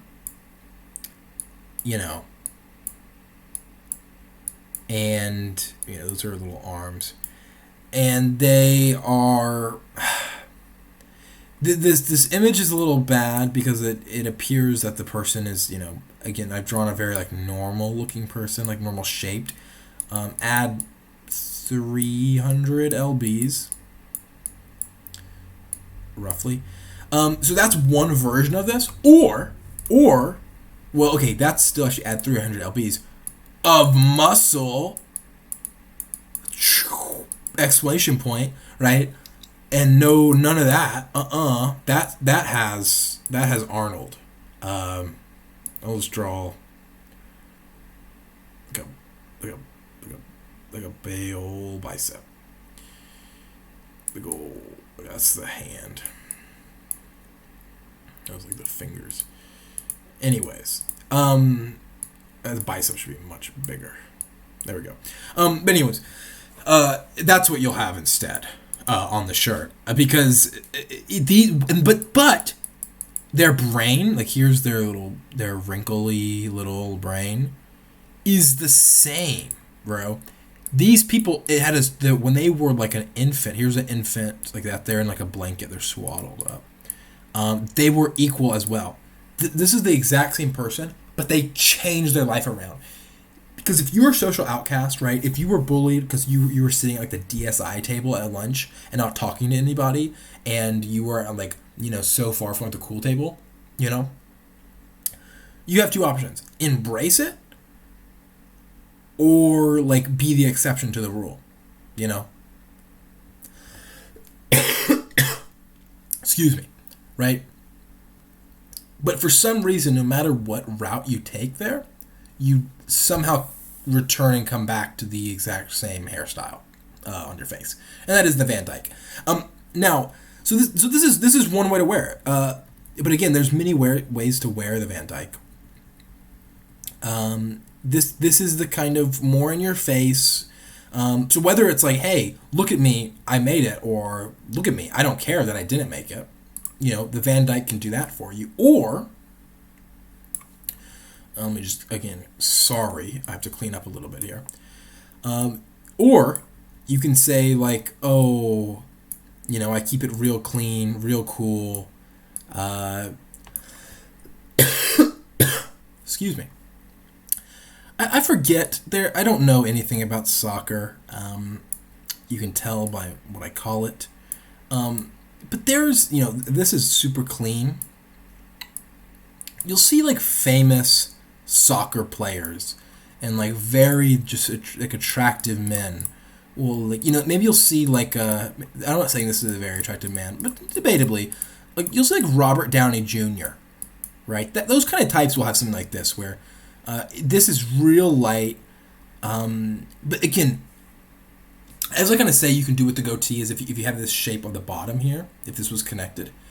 By having that little precision, it becomes a little cuter, a little more artsy, a little bit, a little funky.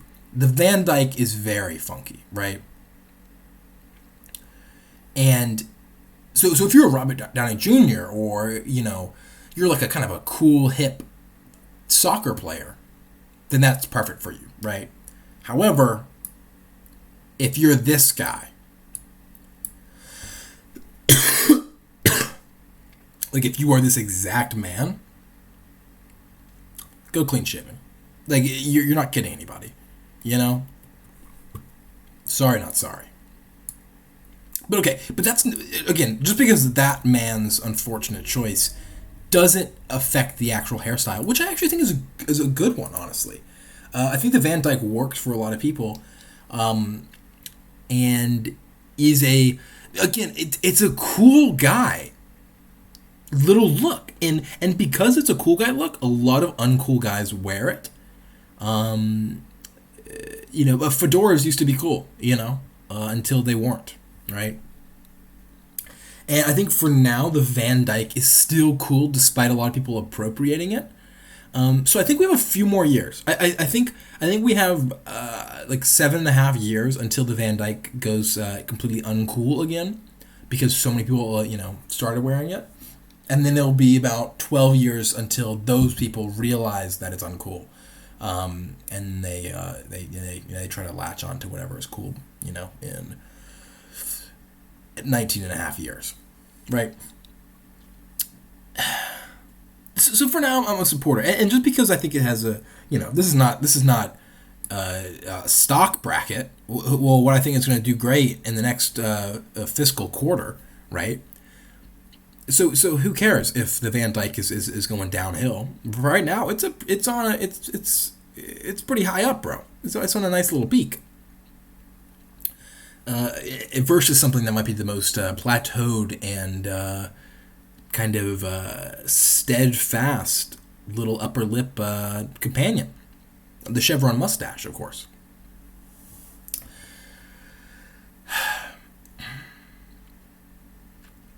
You know, the Van Dyke does give you more options, to be honest, than the chevron does. I mean, as we just showed, you can have very different looks depending on how you rock it. I also think it is. I mean, it's similar to the chevron in growability. I mean, you basically have a chevron plus a little bit of chin stuff, right? So it's not even the difference between like a cool guy wearing a chevron and a cool guy wearing a Van Dyke is minimal, honestly. Which honestly makes it pretty hard to compare them. Man. Do you leave that chin bare, or do you give it a little touch up? Man, it's hard to say. It's especially hard to say because the photographs I have to compare are so very different.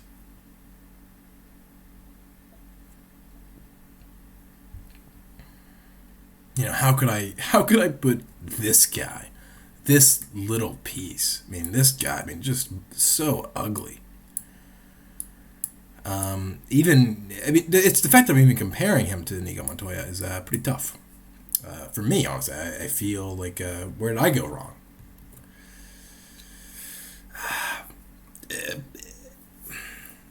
You know, and honestly, I might have went wrong many places to get here, but I don't want to continue on that track record, and for that reason, I'm going to make the right decision. I'm going to put the chevron above the Van Dyke.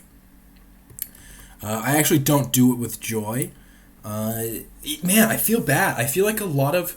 Maybe I'm just a lover of a lot of different facial hair styles, but every kind of matchup, I'm not loving to kill these guys who've been dying, right? I'm genuinely sorry to the Van Dyke, to the anchored beard. If I have to give one succinct reason why no Van Dyke for me, it really is. I just genuinely think if you pull off a Van Dyke well, again, this guy doesn't. This boy does not look good with it. He looks really bad with it, right? But if you actually can pull it off, I think you can pull off a chevron by itself, and I think you should try it. And I think once you try it, you'll then realize why I put the chevron above, because you'll prefer it. So if you're doubting, try doubting me when you actually try it. Okay, doubt me with the knowledge, and then I'll listen to you. Yeah, but if you have no knowledge, I don't want to hear it. Right? Okay. Back to the top left, we have the mutton chops versus with a mustache versus the designer stubble. If these guys are in a movie together, they're arch nemesis. You know what I mean? They hate each other big time. It's hard to say that this shifty, side-eyeing individual would be the hero of this tale, but let's be honest, the stubble guy is always the hero, and Mutton Chops is obviously the villain. Very biker gang, very, political extremist, maybe a little nationalism going on with the Mutton Chops. We're stubble, hey, I'm the everyman, right? I'm just coming back from work, I'm tired, like my tie's like halfway off, but I gotta take the dog out for a leak. Oh, he peed on my shoe, bruh. Oh, honey, I'm home. Where's the food? JK, I cook, because the modern man cooks as well. Anyways. And it's no honey. It's, wait, what? Honey can be any gender. Anyways. Revealing my own biases there for a second there. We'll just kind of pass on by and not address that. Anyways, let's address some more biases as I decide with no real rhyme or reason between these two facial hairstyles. Okay. Again, they're the anti. The Mutton Chops is the anti-stubble, and stubble is the anti-Mutton Chops. In terms of the man and even the appearance is so different. But the person who wears them, worlds apart.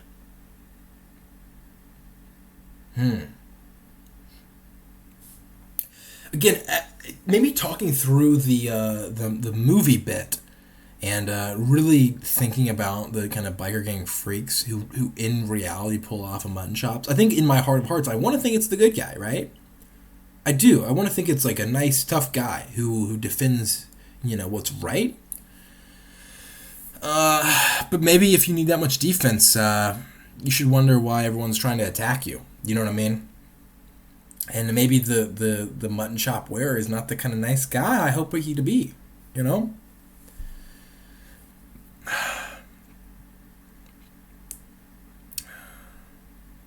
But maybe, as good and simple and safe as the stubble guy is, maybe for taking no risk, you have to be punished. Maybe the promotion goes to the guy who making a name for himself, rather than to the communications bachelor from a middling state university who doesn't want to work too hard, but he'll work late hours if his boss wants him to. If it's not ridiculous, because it's why put up a fight? Mutton chops is he's either sleeping at work or he's clocking out and in an hour early and late, vice versa, respectively, of course. And he's taking no overtime, right? He's barely accepting his actual working hours, right? And he stands up for himself. And maybe if you're the boss, right? If you're looking at the output, you're like, oh, do you want someone who just a slinky who'll just bend and conform to whatever rules you give him? Or do you want someone to shake you up a little bit and say, boss, you're out of line, right? That's not happening, right? Do you want yes men or do you want men around you?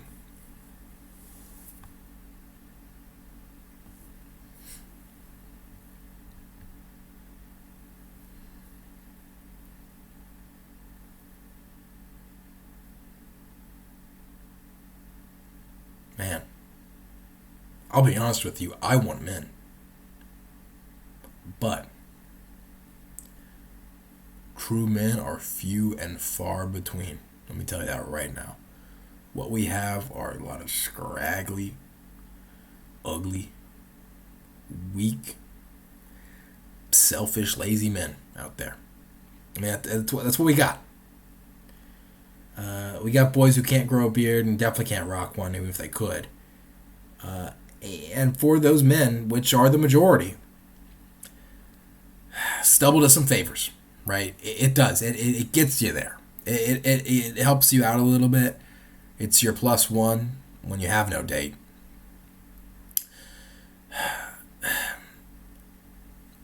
So do you go with the ideal? Do you go with the assumption that the mutton chop individual,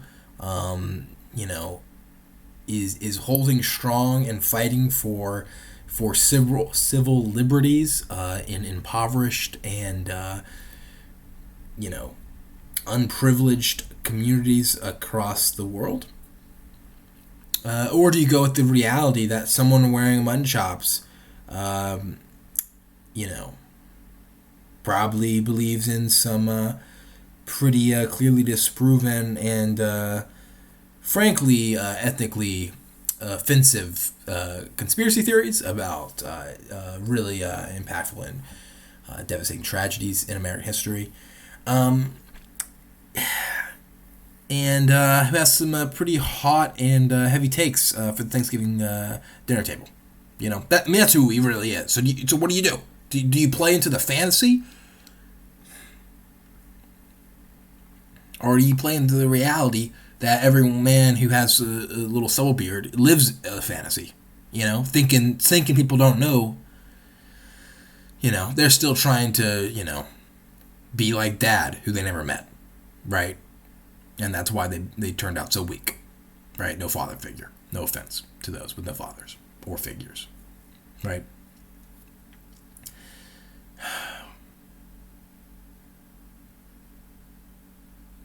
But as much as this guy and his little look to the side really is unnerving, he is a handsome man. And that is accentuated by his facial hair. I think the gentleman above him, the gentleman with the mutton chops,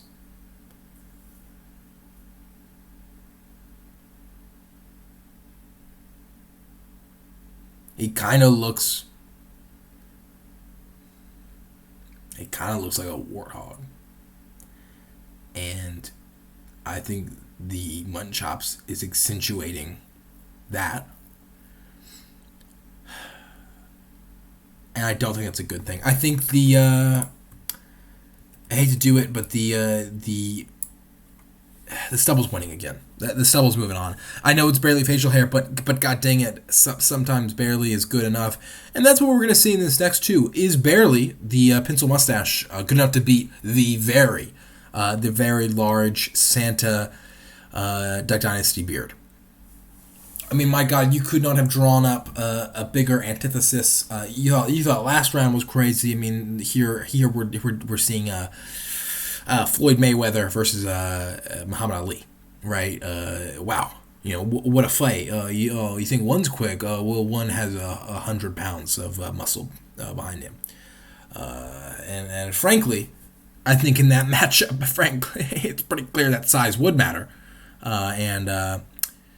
I hate for your 50-something streak there, Mr. Mayweather, but you are going to the canvas. However, who's hitting the canvas this time? Maybe size doesn't matter when it comes to facial hair, and maybe the pencil mustache can actually, get a couple jabs in, a few hooks, maybe an undercut or two.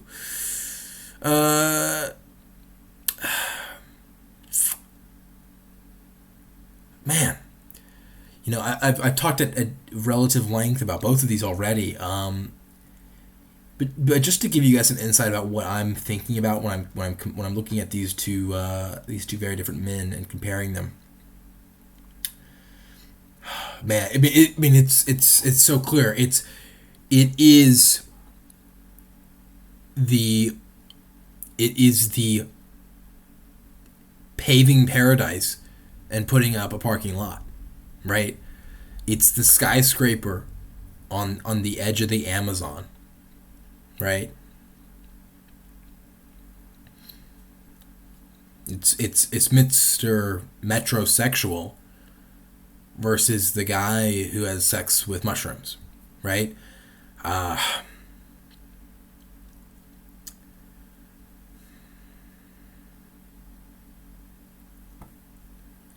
like metro systems and I like mushrooms though. That's what's difficult about it, right?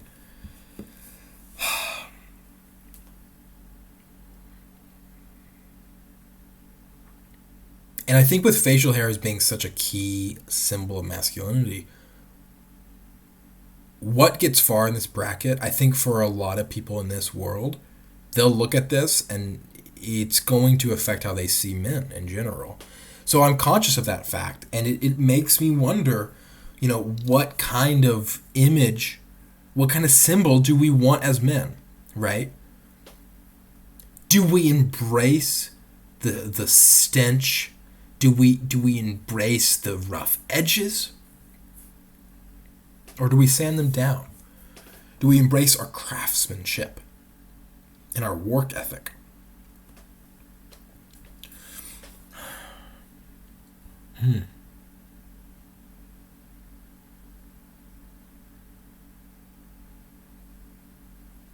I mean, Clark Gable is suave, and Duck Dynasty is real. It's a real man in the mud. But what's tough with the real man in the mud is again with this symbol thing. Is that our symbol, right? Are we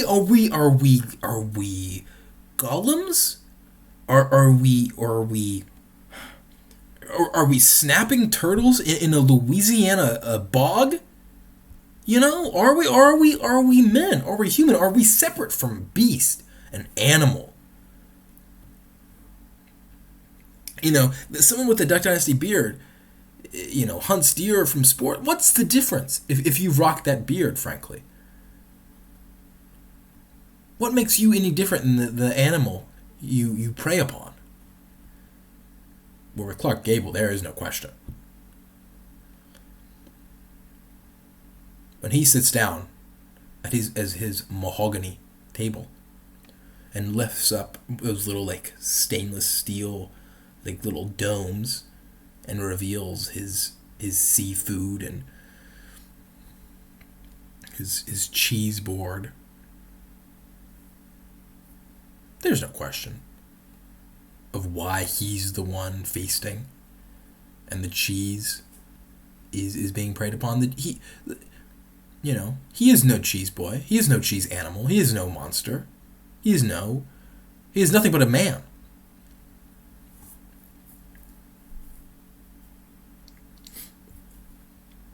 But is being different from animal and making that separation, do you get? Is man minus animal 100% man? Or to be 100% man, do you have to embrace the animal within you? I'm no biologist, but when I go to the Wikipedia page for Homo sapien, I see a gosh darn phylum, I see a genus, I see a gosh darn kingdom Animalia. And I'll be honest, I trust Wikipedia with my life, and I think I trust it to make the decision here. I love the pencil mustache. I think it really can rock, but we're nothing but what we are, and the full Santa beard is moving on. Also, 'tis the season. Come on, guys. Anyways, all right, the lampshade, Tom Selleck, Mr. Magnum himself, the clean-shaven, buttermilk baby, formula-fed. Ooh.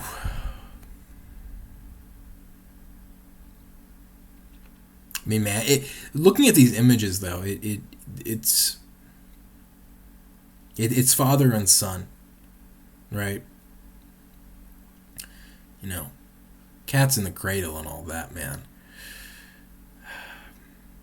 Making me tear up just thinking about it. I mean, I see that clean-shaven individual, and I see some naivete that I desire, I want, I miss. But when I see that lampshade mustache, the thick lip for the heavy eyes, I see what I know. I see a world that doesn't hold punches. And when I look at the clean-shaven man, I see a man who couldn't take a punch, let alone throw one. But are we facing the same debate that we faced with the mutton chops versus the designer stubble? I don't think so, actually. Right? I don't think so. Yes, it's true that for many men, they have no other option than for a clean-shaven look. But frankly, I think No Child Left Behind, No Man Left Behind, it leaves in anguish our best children and our best men, frankly. And I don't think we can put too much. It's right to put some, weight behind what is needed for the masses. But if we want to progress as a society, we can't just, make sure everyone's doing okay. We want to see who's wanting to do great and give them the opportunities and the resources to achieve that greatness. Right? We're not looking for appeasement in this world. We're looking for progress. And I'll be honest. The clean shaven look almost lost to one of the, it may be honestly probably the ugliest facial hairstyle on this list. The classic goatee. It's not being one of the most handsome. We'll just put that little guy right here. Tom Selleck is moving on. Okay, oh my god, this is a tough one, both for the facial hairstyles, but also for the characters there, you know, they have been grown on. We have Walter White versus Inigo Montoya. Not often that I compare these two in my head. It's also not often that I compare the likes of facial hair so prominent and good as the full goatee and the chevron mustache. Let's weigh pros and cons.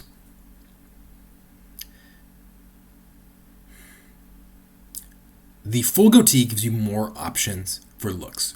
You can look as young, not as young. You can look semi-youthful, and you can look, and it can fit a much older man, right? The chevron, you do see older men wear because it is such a staple. There's a lot of men I think who will wear it when they are younger, in their 20s and 30s, and it just, and 40s is fine too, honestly, but it starts creeping a little too old, right? Where it gets a little iffy of if it's your best choice. Which, and this happens with a lot of facial hairstyles, happens with the goatee as well. But what's nice with the goatee is even if you let that creep happen, it's still, you don't look like a creep. You know, it still works okay. So the chevron has a smaller window of opportunity, I think, for than the full goatee, which I'll give as a point for the full goatee corner. Like any kind of chin hair versus only lip hair conversation, there is a bit of ruggedness with the chin hair that the mustache lacks, but again, lacking ruggedness is not necessarily bad at all, frankly. So I'll leave that as a neutral point. And the fact that I'm struggling to think of a point for, and that would also be truly against and not just a neutral for the chevron against the full goatee. Man, that makes it tough to say that the full goatee can lose to it, frankly.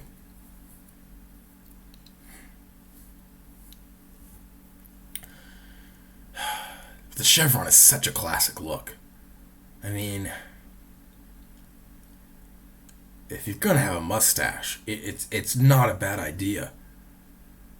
It so rarely is, and it so often works. And you know,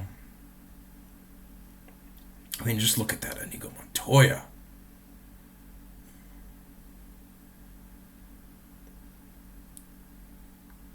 Inigo Montoya is an embodiment, is a personified chevron mustache. He is trained.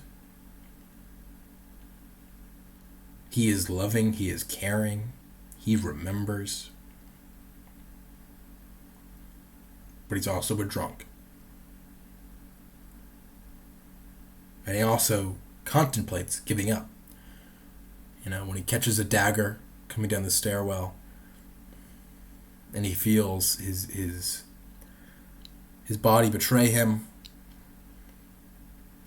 he thinks about giving up, but he stands up. Perhaps for the memory and dedication he has of and to his father. Or perhaps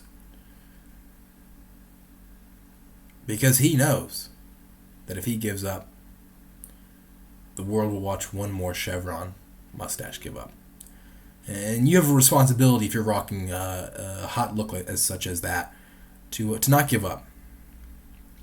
And yet in this bracket, chevron mustache, I think it's time you gave up trying, because you're not winning this round.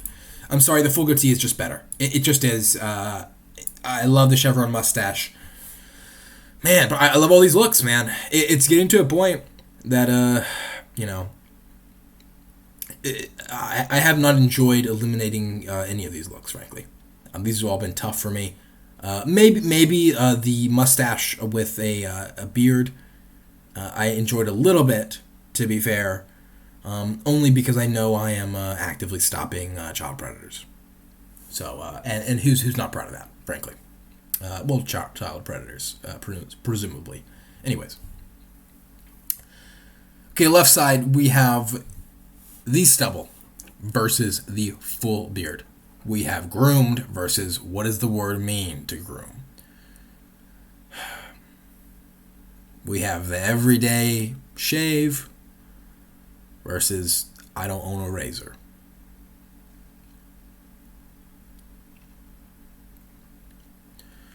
We have the put in every advertisement and TV show and Hallmark film versus the only time you'll see them is on some local channel after a hurricane wiped out of town and they went to a trailer park and they interviewed the craziest person they could find.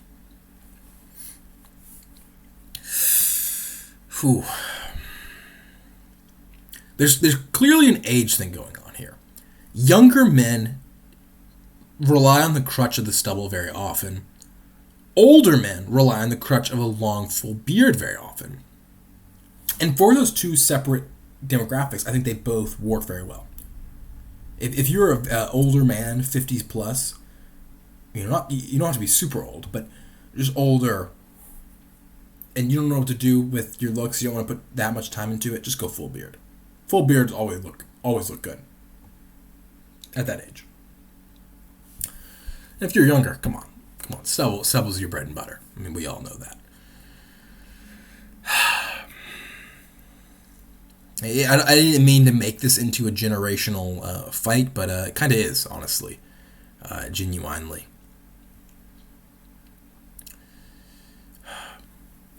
And who do I, someone who's very much not an older man, how do I weigh that? Do I feel the guilt for those closer to death than I, at least hopefully closer?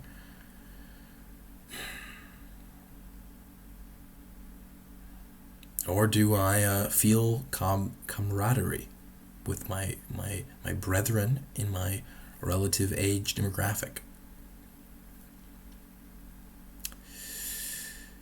You know,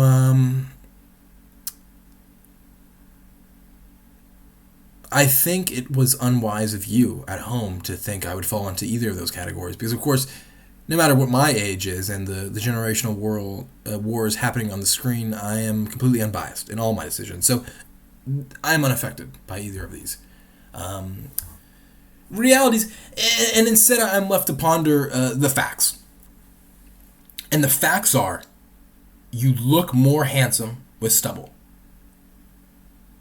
It is a go-to, maybe, arguably, for a lot of people out there, the most attractive look is just stubble. Versus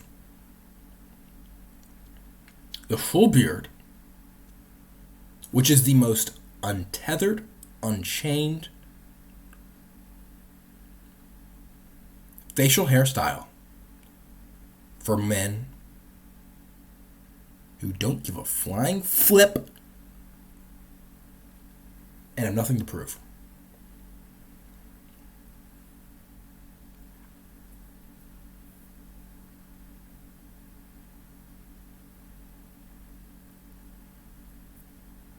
You know, it's tough.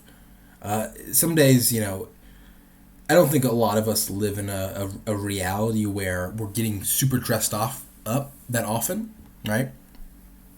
But occasionally, you know, maybe you're going to somebody's wedding, maybe you have some graduation or award ceremony, or you just going to like a nice dinner party, something like, you know, dress. Maybe you're just going to work or school, but it's, you know, depending on whatever kind of dress code you got, you feel like dressed up. I'm not including like a daily dress up, right? If you wear a suit every day, that's all I'm saying. You know, whatever your norm is for daily, just a little bit above that level, right? And you get a nice feeling, right? When you get a nice little stubble going, but it's groomed, nice groomed, clean, you have some sharp lines, that still you feel good, you know? You do the little thing where you grab your lapel and you kind of like pop it out a little bit and just kind of, it already fits perfect, but you're just kind of like refitting it a little bit, like, man, I'm here. It's really just an excuse to feel your bulging pectoral muscles. And that's a good feeling, but there's also a feeling you get going in to your local grocery store, bending over to grab your third box of Pop-Tarts to throw it into your cart, and on that third bend, you realize that your crack is straight hanging. And man, is it a feeling when you think about it, and you think, you know what? I ain't even gonna fix it. I ain't gonna pull those pants up because I don't care. Look on, world. This is me. This is a man. Crack and all, beard and all.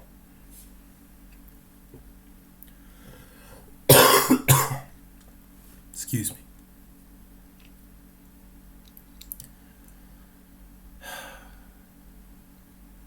As much as I had such a big spiel for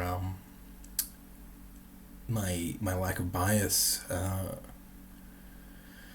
still do have emotions, and I think emotionally, I have to pick what I need to pick. It's one of these things where you want you kind of want one parent to be a little bit more politically liberal and one parent a little bit more politically conservative. You want that balance. Even in your friend group, not your parents, but you always want a little balance, right? You don't want it. Someone needs to play their role. If everyone just goes one way, that's how extremes are reached, right? If you start having, youth acting like the elderly and elderly acting like youth, I mean, have you seen that happen? Have you seen these guys who wear their patterned suits and who slick their hair with grease and smoke out of like an actual pipe when they're 23? Have you also seen these old men, wearing those thick, like ironic nerd glasses, trying to be cool, dyeing their hair, got that Botox, look like, Burt Reynolds these days. It's like,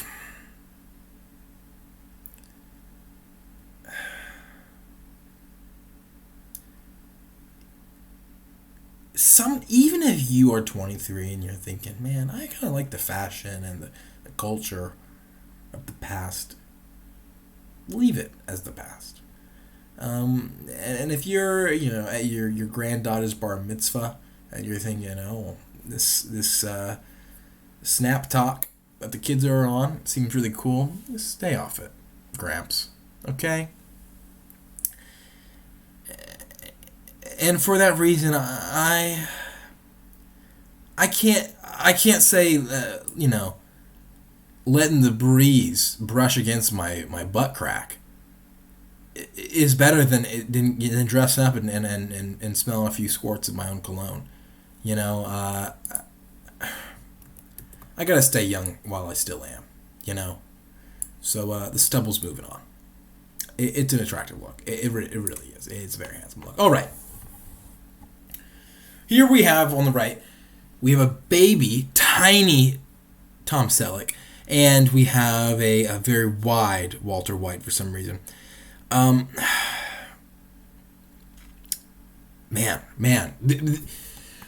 The chevron has some similarities between the full goatee, but the lampshade mustache is very comparable to the full goatee in how they are used by the men who wear them. Right? In the same way, the full goatee can be a professor, can be a dad, can be a construction worker, can be a bouncer. all of that holds true for the lampshade mustache. Now, there is something a little... I don't know why this is becoming such a large a conversation that we're having with this facial hair, but I do think there is a class issue, not an age issue now, but a class issue between the lampshade mustache and the full goatee. I'm just going to be honest with you. The full goatee is a bit more white trash. Big time. Big time. There's very few people who are rocking a full goatee, like a nice hard full goatee, who are making a family income of over $76,000 US annually. Not a, you have some people getting up there, but nobody's mega rich, Well, I guess maybe it's kind of a in between, right? If you're below that 76,000, right, you can wear a goatee, or if you're actually a multi-billionaire, then you can rock like a villain goatee, and buy like a self-hiding fortress base in Antarctica and that kind of thing, and you can just chill out there with your you always see the villains. I don't know why they always have like these little, their goatees. This is a mouth. Their goatees are literally like little pencils. It's like, what is that look? I don't like that, villains. They're sure not like that at all. They're always like this instead. Right? So add a little thickness, and you'll be surprised. I mean, this is a villain tutorial. This is a little advice for you guys. You'll be surprised about how quick you just go from like a cool dude, and you get your hair back and everything, man. It'll change your life around of just allowing yourself to embrace what you got going, and not limit yourself with your goatee. I don't think goatee should be limited, and the full goatee has no limits, honestly. Again, that's my whole point, is it really can't do anything, and it can do anything for the modern man, and the modern man is struggling with inflation right now, where I don't know how many people can just afford to own their own home, to have 2.5 kids and a golden retriever. And that's what the lampshade mustache man has. But I do also think that just the lampshade mustache comes from a time that is just... It is substantially different than the time we live in right now, right? Because this man has a golden retriever, and he has a house, which in today's value would be like $300,000, and yet he works as a carpenter. I don't even know how you work as a carpenter. Do you just sell chairs door to door? And yet it's enough for him, right? Like, that's enough money. This guy has 6 jobs. He's an Uber driver. He picks up shifts at the Italian restaurant down the street. He walks dogs. And he drives buses during the summer camp months. And yet he's still is eating ramen noodles for dinner every night. Anyways,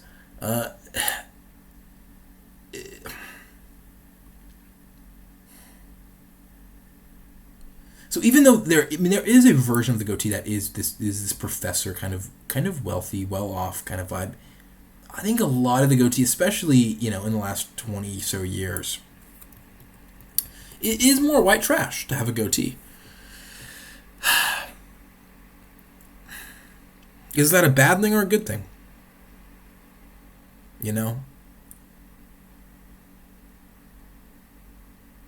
Is facial hair something you want to achieve,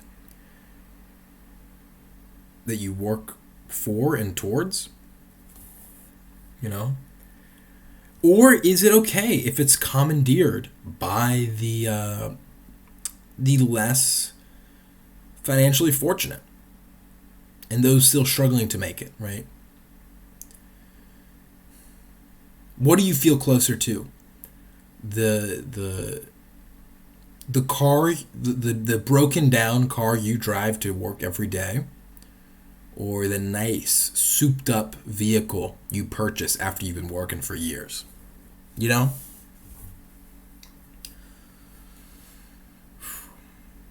You know, the full goatee is the workhorse, and the lampshade is the kind of groomed, thoroughbred, muscled beast that you watch on TV. You know, running around the Kentucky Derby. Whew. And notice that just because you're a racehorse doesn't mean you're, a pretty little fragile thing. I mean, those guys are beasts, right? It's just the fact that they're not attainable by a lot of people. They're just not the kind of thing that the average man with an average life is going to have.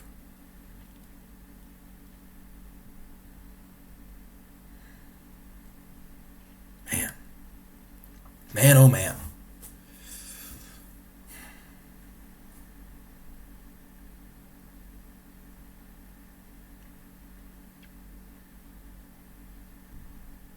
I gotta be honest with you guys.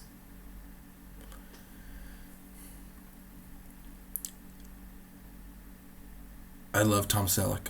I think he's a beautiful man. And I love the lampshade mustache. I think it's a beautiful look. But I think both have seen their better days in the past. And I think they're few and far between enough that there's just not enough people who will look that good with a lampshade mustache, where I know people. I know many. And I want to know many more who can and will rock a full goatee. And they're going to be moving on to the finals. And it's with a heavy heart that I make that decision. Again, the lampshade mustache, a powerful look, a good look. Alrighty, folks. Here's the moment you've been waiting for. The Clash of the Titans. I know I feel like I've been hard on the stubbled look. Mainly just because the actor is looking towards the side. But genuinely, if you just ask me, what is the best looking, not the man, just the facial hair, best looking facial hairstyle, I kind of don't want to say it because it's, again, barely facial hair, but it is stubble. Stubble is so good looking throughout time. I mean, there's real science. People have been, taking their little flasks and their Bunsen burners and pouring green goop in one glass and then pouring it back in the one they just poured it from, and then just doing that over and over again. Real science is being done about facial hair, and specifically women's attractiveness to that facial hair. And it's published in many of men's magazines. And you'll see time and time again, there'll be these studies about what facial hairstyles are most attractive. And you'll see, okay, oh my God, bro. You guys aren't even ready for this, bro. Okay. Here's a graph. This is I'm already messed up. Here's the graph, where there's a negative. This is beard love. This is, just facial hair, but I will say beard. And this is no beard, clean shaven look, right? And this is time. And you'll see, and this is love 4. Right? And you'll see, phew, phew, phew, phew, phew, phew. Over time, people are always oscillating between how much they love a beard, how much they love no beard, right? The preference is always changing. And it's normally based on, the movies, the actors, the celebrities of the time. But okay, separate. No stubble. And this could be beard or clean shaven versus stubble. And this is still time. This is still love. Let's draw a heart. It's just that simple, folks. This goes on forever. Everyone's consistently always loving some stubble. So I do actually, I do think it's both true for me, and I think it's true for scientifically proven to be true that stubble is the most attractive facial hair variety for men. However, I think if this was a pure attractiveness list, uh, I think a lot of decisions would have been made different, and I think a lot of these wouldn't have been included, frankly. Let's be honest. Uh, I don't think the pencil mustache is beating the medium length beard. I don't think the full Duck Dynasty beard is beating that if this is just an attractiveness, you know, scale here. But it is a key factor. It is a key factor. This is, if anything, this bracket is to tell you what to wear on your face today. And again, but it is a big factor because a lot of men want to just look attractive.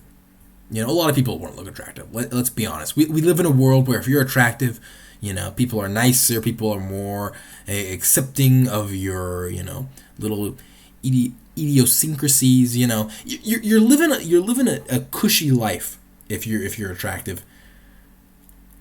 So if stubble can get you there, I mean that's saying a lot. So what does the full goatee do for you, right? Yeah, some people are going to find it attractive, but some people won't. The goatee is a little bit, so what? Not, I don't care, like the full beard does, or like some of these more kind of crazier styles. Hey, I'll hear you out, but so what? Okay, you don't find me attractive. I'm unbothered. Do you find the fact that I know how to fix a sink attractive? How about the fact that I can bench over 225 pounds? How about that? How about the fact that my forearms are thicker than your legs? Is that attractive to you?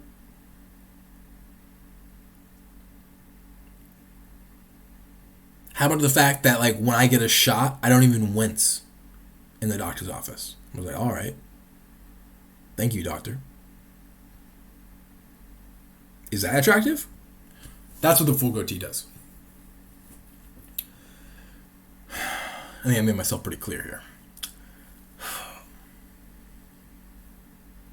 Man, oh man, guys.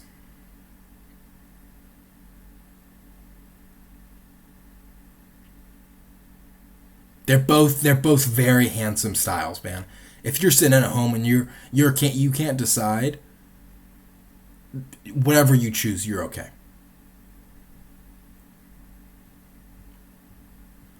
There's no wrong choice in this space. Honestly, I'm about to make my final decision here, guys. But before I do, I want to be honest with you. Take to heart and truly listen to everything I've said today because it is important. And the decisions I've made have been the correct ones, just checking over yep in every case. So the facts I've presented to you are, true. However, if for some reason you feel differently than the facts and you want to rock or just enjoy, maybe you don't grow hair yourself. Maybe you're not even a man or a particularly hairy woman, and you just like appreciating hair on other people, and you have or want to appreciate a certain type of hairstyle that isn't here or is here but didn't do very well today. Guys, rock on, you crazy kids. As long as you're having some kind of facial hair, or even if you're clean shaven, but you're really embracing it and you're clean shaven for all the right reasons. I'm gonna support that, and I'm just glad you're participating in the debate. I'm glad you're giving the care and attention the lower half of a man's face deserves.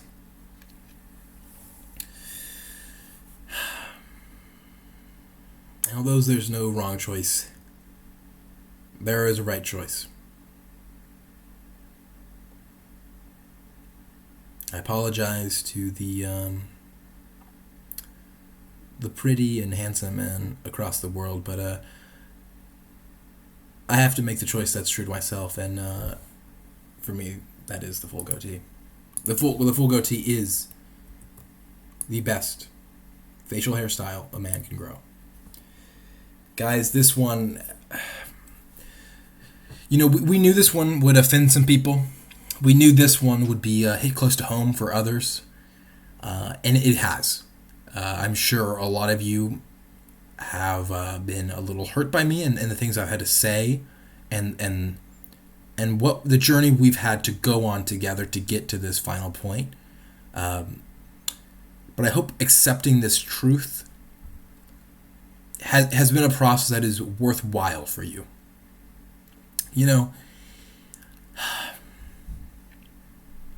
Sometimes I think we get to a point where through the process of coming to a conclusion, we grow a lot, and it's more important than the conclusion itself, right? Other times, the process of coming to the conclusion, the journey is honestly irrelevant to the destination, right? There's all this emphasis in culture and metaphors and saying on the journey, right? Sometimes the journey is tough, right? I'm not saying you will have enjoyed this process. I'm not saying you will have tolerated this process, frankly. But now that we've gotten to the conclusion, now that we're at the destination, sometimes when you're opening that car door and you've been fighting with your family all road trip and everyone's fuming, you step out on the old driveway, which takes the weight of your heavy stomping steps and the car and the weight of your family's stompy steps as you all storm off into your house, into your room. And it accepts that energy and that anger because you've reached destination. You've reached home. You've reached what is right. And when you hit your pillow and lay in bed, think about how much you hate your family, you got to your destination. You got home all right. Everyone's safe. Everyone's okay. Everyone's going to be there in the morning. And hopefully in the morning, everyone's had a nice long sleep and had just enough time for a nice, full, strong, beautiful goatee to sprout on your face. And when you open the door, rush down the stairs to the smell of pancakes, you say, "Mother, Mother, what's that on your face?"